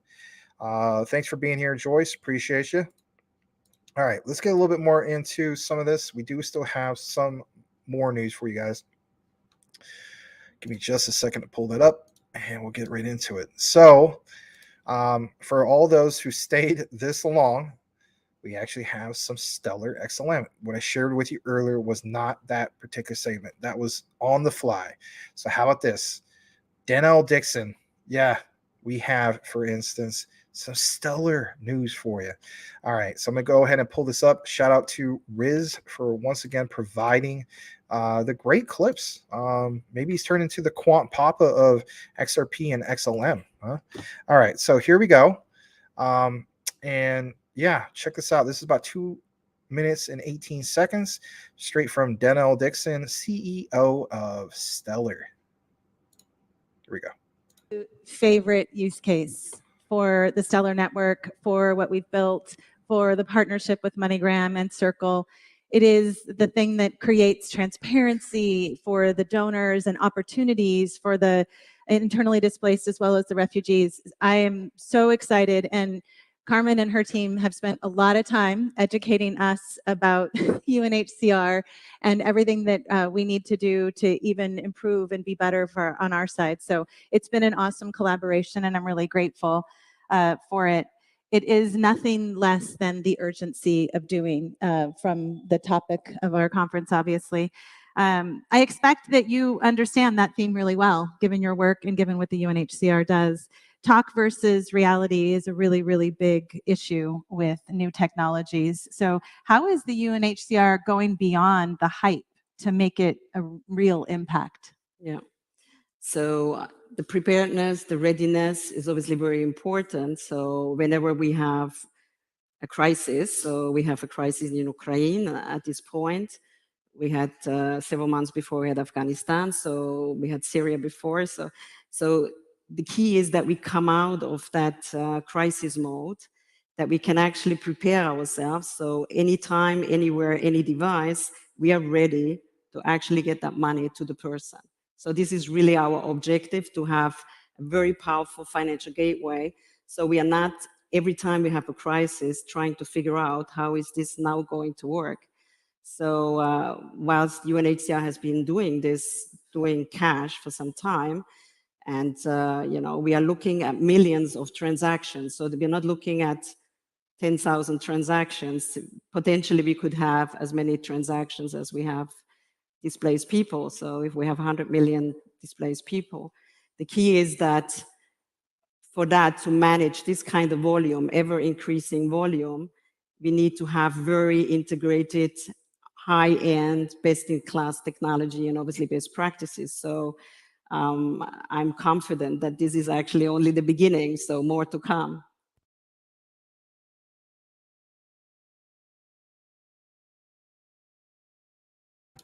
All right. So what I should have said before we started the video, excuse me, I was doing multitasking, and that is for all those who are wondering about the use cases about, or I should say of Stellar or XLM, there you go. That was a real quick gist of it and so on. It's nice to hear various different people bring their own testimony of, for instance, like what she mentioned with the Ukraine and so on, to hear those particular conversations. All right. Going to read a couple more comments. Cody Core says, yes, my sister lives there and has drove through on the way to Seattle. I've been to Seattle many times. I have quite a few stories about Seattle, but anyway, that's for another day. Or never, because it's not crypto related, Max. We don't want to hear about it. Okay, I won't share that then. All right, anyway. Carlos Guzman. Salutes, everyone. Great to see you all. I really appreciate your content and information. Well, thank you very much, Carlos. Have not seen you here before. Want to welcome you, and I'm glad you have a custom avatar. Let's see what that is. What's the story behind that? A couple buildings in the background. Is that basically like where you're from? That looks pretty cool, though. Carlos, welcome. Glad to have you here. Really appreciate it, and thanks for the nice, things you said. All right. So we do have a little bit more. Unfortunately, that was the only one in relation to XLM. XLM, as you guys know, is hard to get anything that's newsworthy. But we will have a particular deep dive video that we're going to release hopefully by tomorrow. All right, so I'm gonna get a little bit more into this. There is some breaking news in regards to, I want to say XDC, but in reality, we had to throw in XRP and XLM to the mix. It's regards to regulation and why regulation, is so important. And if anything, how we get regulatory clarity, we should get from there. The next step would be massive waves of institutional money coming in. And that's what excites me when it comes to crypto. I think that's how we accomplish, for instance, insane market caps for the overall crypto market. I want to go ahead and basically present that to you guys right now. Some of you guys are already aware of who this particular person is. So let's get right into it. He is featured with Crypto Lulu quite a bit. Yep, so here he is. Let me go ahead and expand this. But yeah, listen to what he has to state. It has to do specifically with how, like I just mentioned, we get insane market caps. It has to do with crypto regulation, that regulatory clarity. That is a big step moving forward. Whether you're a fan of regulatory clarity or not, it is something I feel as though that we need to have, especially when it comes to the standout utility products, right? They're not necessarily projects anymore. They're actual products and services. It's under a minute, and then we'll be right back. What we're seeing right now also with the blockchain technology, this is another bubble. It's like the dot-com bubble. Again, history repeating itself. We're seeing a transition of wealth into blockchain technology, and they're telling everyone to stay out of it. It's dangerous, it's risky, it's that. But these things are going to blow up to astronomical levels once we have clarity, regulation, and transparency, because that's when institutional money comes in. And when institutional money comes in, these things go through the roof, just like that. But then again, it's not just XRP. We have XLM, XDC, IOTA, Algorand, HBAR. HBAR, by the way, many people don't know this. They work very closely with the military-industrial complex. You'd be so surprised how close the military is and hedged they are with HBAR, because they are going to use this technology to develop military applications. What we're seeing right now, to develop military applications. Now, look, if you just connected here, I want to state this for the record. There is a particular partnership, as we know, when it comes to Boeing. But do you also know about what they got going on Hedera when it comes to NASA? And what I want to state is this right here. I'm going to go ahead and share this. I try not to promote too much of everything. But if anything, it is crypto talk now. We can't talk about some of our own stuff. Why not, right? So here it is. I know this is Sean the Crypto Smith again. Nothing wrong. Subscribe to Sean. Anyway, if you haven't done so already. Look at this. So I'm gonna pull up Crypto Talk now, and here's what I want to show you. Is this right here? We talked about it in one of our last deep dives. So this came out 5 days ago. It's doing pretty well. By the time, I don't know, with the next day or so, it should probably be up to 1,000 views. So this one on the far right. Yes, I am dressed up like a professor, if you will, because I mean, it's referencing Dr. Lehman Baird on some of his old 2017 lectures. But the key takeaway is what you see, for instance, in the thumbnail. Hash graph explained. NASA chooses HBAR, life changing 100x. I'm not the only one who feels like it's, HBAR is going to be 100x. For all the people think I'm crazy with some of my predictions, Rich Common Sense Crypto also thinks it's going to be 100x. So I'm not alone. But think about this, right? So you already have Boeing. He talks about specifically, Verson basically talks about the military industrial complex, right? Shout out to the late, great Dwight D. Eisenhower, right? In my opinion, one of the greatest presidents of all time, but to each his own. He talks, of course, about the military industrial complex, but that HBAR connection, we know about their connection to, for instance, the military. You have, for instance, XTC as well. But yeah, NASA chooses HBAR. That's amazing, right? So it's some of these technologies being implemented, and think about this. Hash graph makes sense. They have to have something that is secure. And when I break it down into that particular deep dive, it tells you how hash graph works specifically. And I do a few things in the outline to show you, for instance, some of these particular lectures from 2017 and so on. It's nice to know what you're invested in at the end of the day. I mean, why would you just want to jump into anything without knowing about it and so on? But anyway, that is a really long deep dive, but I think if anything, some people have obviously appreciated it and so on.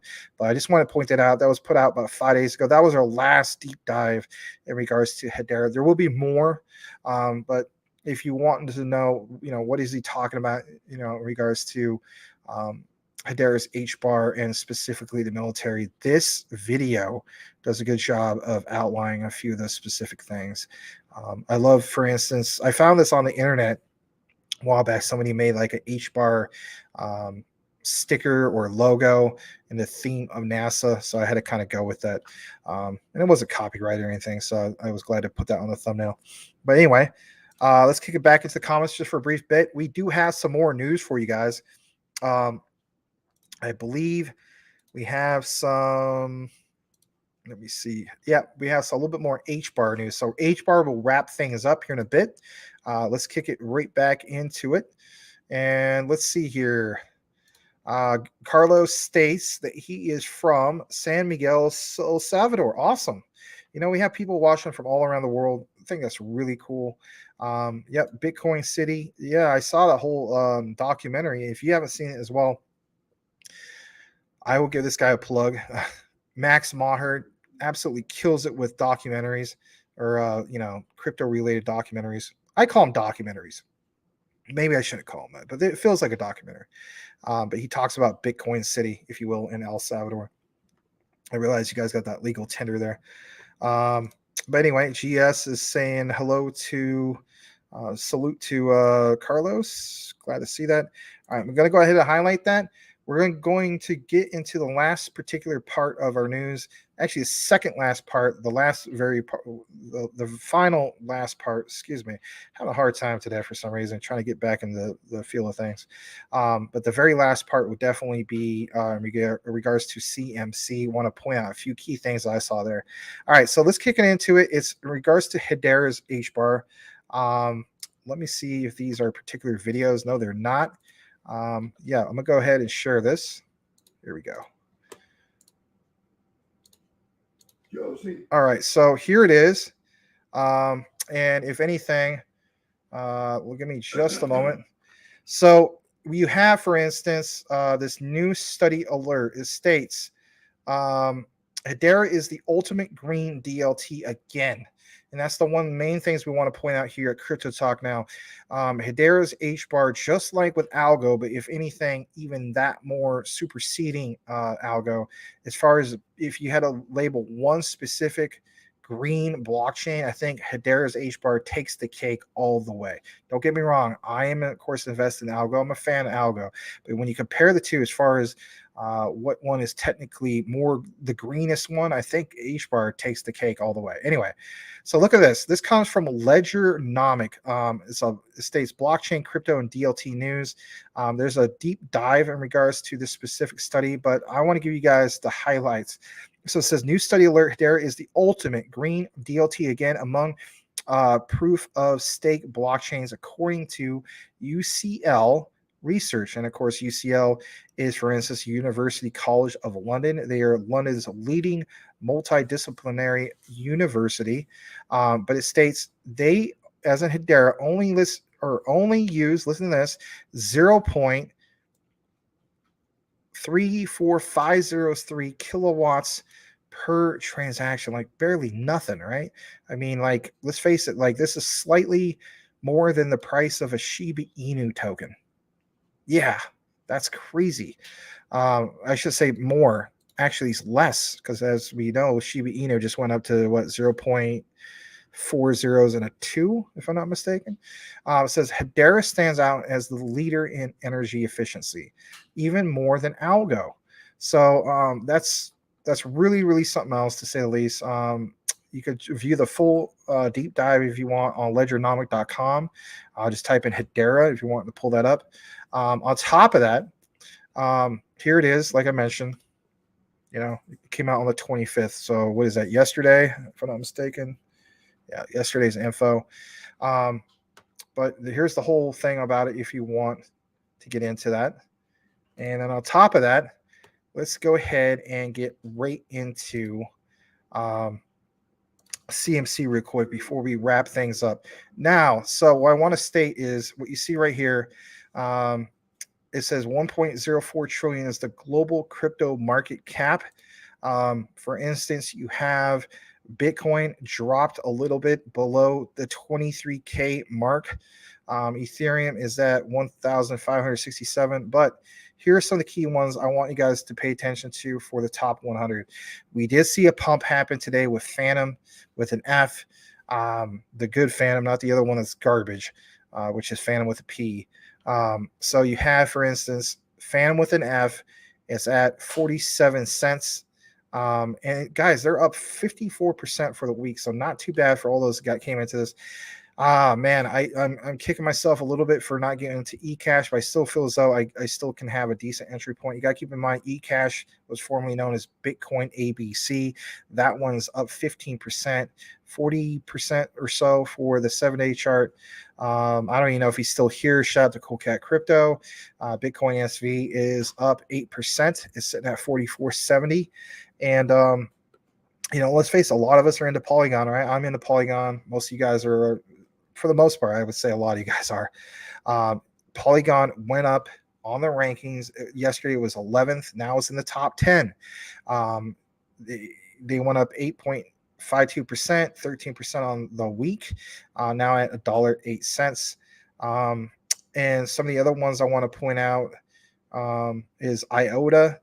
Doesn't seem like much, but IOTA was up about close to 12% for the week. All right, getting into the particular watch list of mine, you got to keep in mind some are good, some are garbage.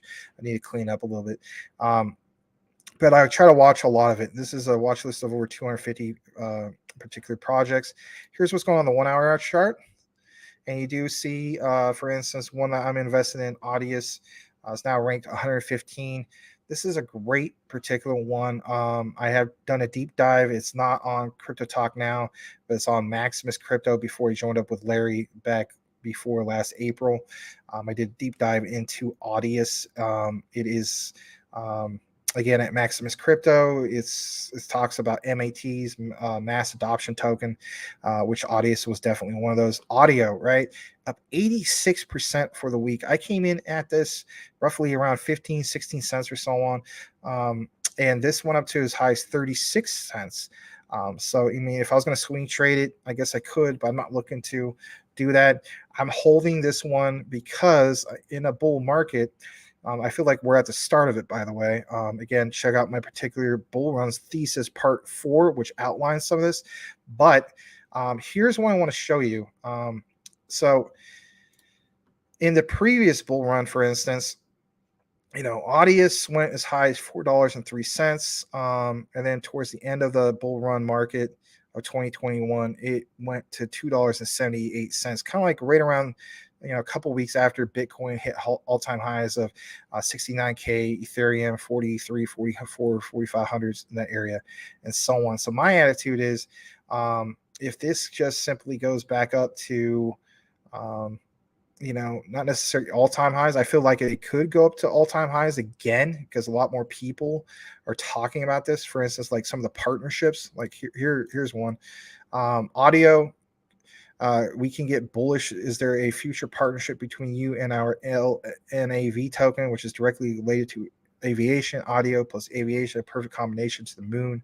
I mean, a lot of people feel very bullish on audio, but if you're wondering about audio, and again, do more of your own research about this, but I'll state this, and I have pointed this out, it's the tokenization of artists, not just for instance, like artists as far as like, somebody that's good with oil canvases and so on. I'm talking about like it takes the middleman out. So like, let's say you're a really great rapper or singer or part of a music group and so on. And you don't want to deal with, record companies and so on.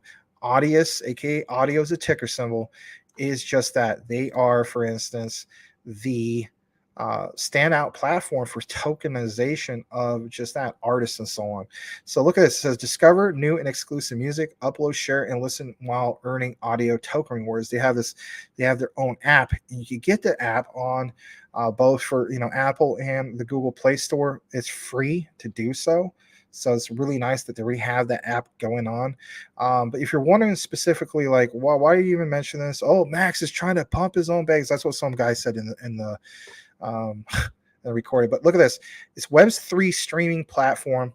They are a brand new streaming platform built for all musicians, not just those signed to labels. Like I mentioned, build a fan base, share your works and progress, and then publish your complete tracks for all the world to hear. Create, grow, and monetize without the need to graduate off the platform or sign a record deal. That's the main thing I want you guys to understand. Now, here's another thing I want to mention. If you saw that particular video I did a while back, let's face it, that was probably about 2 or 3 weeks ago, for XCAD. So XCAD basically is the tokenization of like YouTubers like myself, Larry, and so on, right? Audius is the tokenization of just that. People who are talented singers, music groups, bands, you name it, right? It takes out that middleman. And on top of that, they have an app. This is one of the standout ones that Investor Place recommended. And as you guys know, I'm subscribed to them. No, I'm not paid by them. But look at who's part of this. My all-time favorite rapper of ever, even when Tupac and Biggie were alive and so on, Nas, right? So it says, we designed it with you in mind and with them by our side. Nas is part of this. Jason Derulo, right? This is all you guys follow more of the modern stuff. Dead Mouse is part of this. I always thought his name was Dead Mouse 5, but it's Dead Mouse. Katy Perry. I mean, some of these are, very recognizable people. Audius listens to artists. Audius listens to the needs of artists and fans, not just corporations and major labels. They have high quality audio. It says it's free forever. Upload, have unlimited uploads, metrics, dashboards, so on and so forth. But let me know if you guys want, because I know we're wrapping things up. If you want me to talk more about this, I could do another updated deep dive. But I'm always really impressed with some of the deep dives, I should say, that Investor Place has done. And this is one of their one of the highlights that they have, that they recommended people like myself who subscribe to them and so on. I'm really glad I got into this finally. I got into it, but I think last October I posted about it and so on. I don't know if I DCA into this, but I'm not looking to necessarily get rich off of this. I want to state that, but this is one that's part of my short-term plays. So once I reach some of my particular goals for this, then I swap this, and then I basically trade it for other positions of, like, let's face it, some of these other ones like, Quant or XRP or XLM and so on. But it's a great thing they got going on. And on top of that, just to hit the back button real quick, let me show you this real quick. Here we are. They've gone way up in the rankings. So, confirmed market cap of 301 million. You got to keep in mind they're now 115th ranked on CMC. That's pretty impressive considering where they used to be at. So, if anything, I'm going to read a few more comments and see what kind of questions we have and so on. About 2.5 hours into the show. Cody Course says Polygon sucks. All right, that's all right. Enjoyable lifestyle. What's your prediction for the next FOMC? Oh boy, yeah. You know what? We were talking about that earlier today. Not today, actually. I think it was on yesterday's show. I wasn't a part of yesterday's show, for instance, just yet. But if anything, the way I look at it is, I don't know. I gotta have to double check that. I know some of those guys talked about on the roundtable, but I don't have a prediction just yet. I want to double check that. Maybe I'll get back to you about that. All right. Audio is now available on Coinbase. Good to see that. And on top of that, Enjoyable Lifestyle states if they're going to decide to stop raising rates, you're going to go with 5 basis points. Okay. Yeah. Good point. All right, guys. So I'm going to wrap up the show. Glad to have each and every single one of you guys here. Thanks you for joining us here at Crypto Talk Now. Check out a particular highlighted deep dive, which I'll show one last time. If you haven't seen so already, it is in regards to the bull run thesis, part 4, even though it's officially called that. It was uploaded 17 hours ago, earlier this morning. Yes, I'm dressed up as Clint Eastwood. It has to do with the quantum financial system, and it's not based on emotions. It's not based on opinions. It's based on actual data. So it's a deep dive in regards to the bull run thesis, and I have so far been right because I go with actual data provided, by Investor Place. No, we're not paid by them. Take a look into it. Let me know what you think, and we'll see you tomorrow. Same Batman time, same Batman channel, 9 p.m. Eastern, 6 p.m. Pacific, for Crypto Talk Now. On behalf of myself, Larry, and the rest of the CTN Network team, we'll see you on the next one. Have a great night.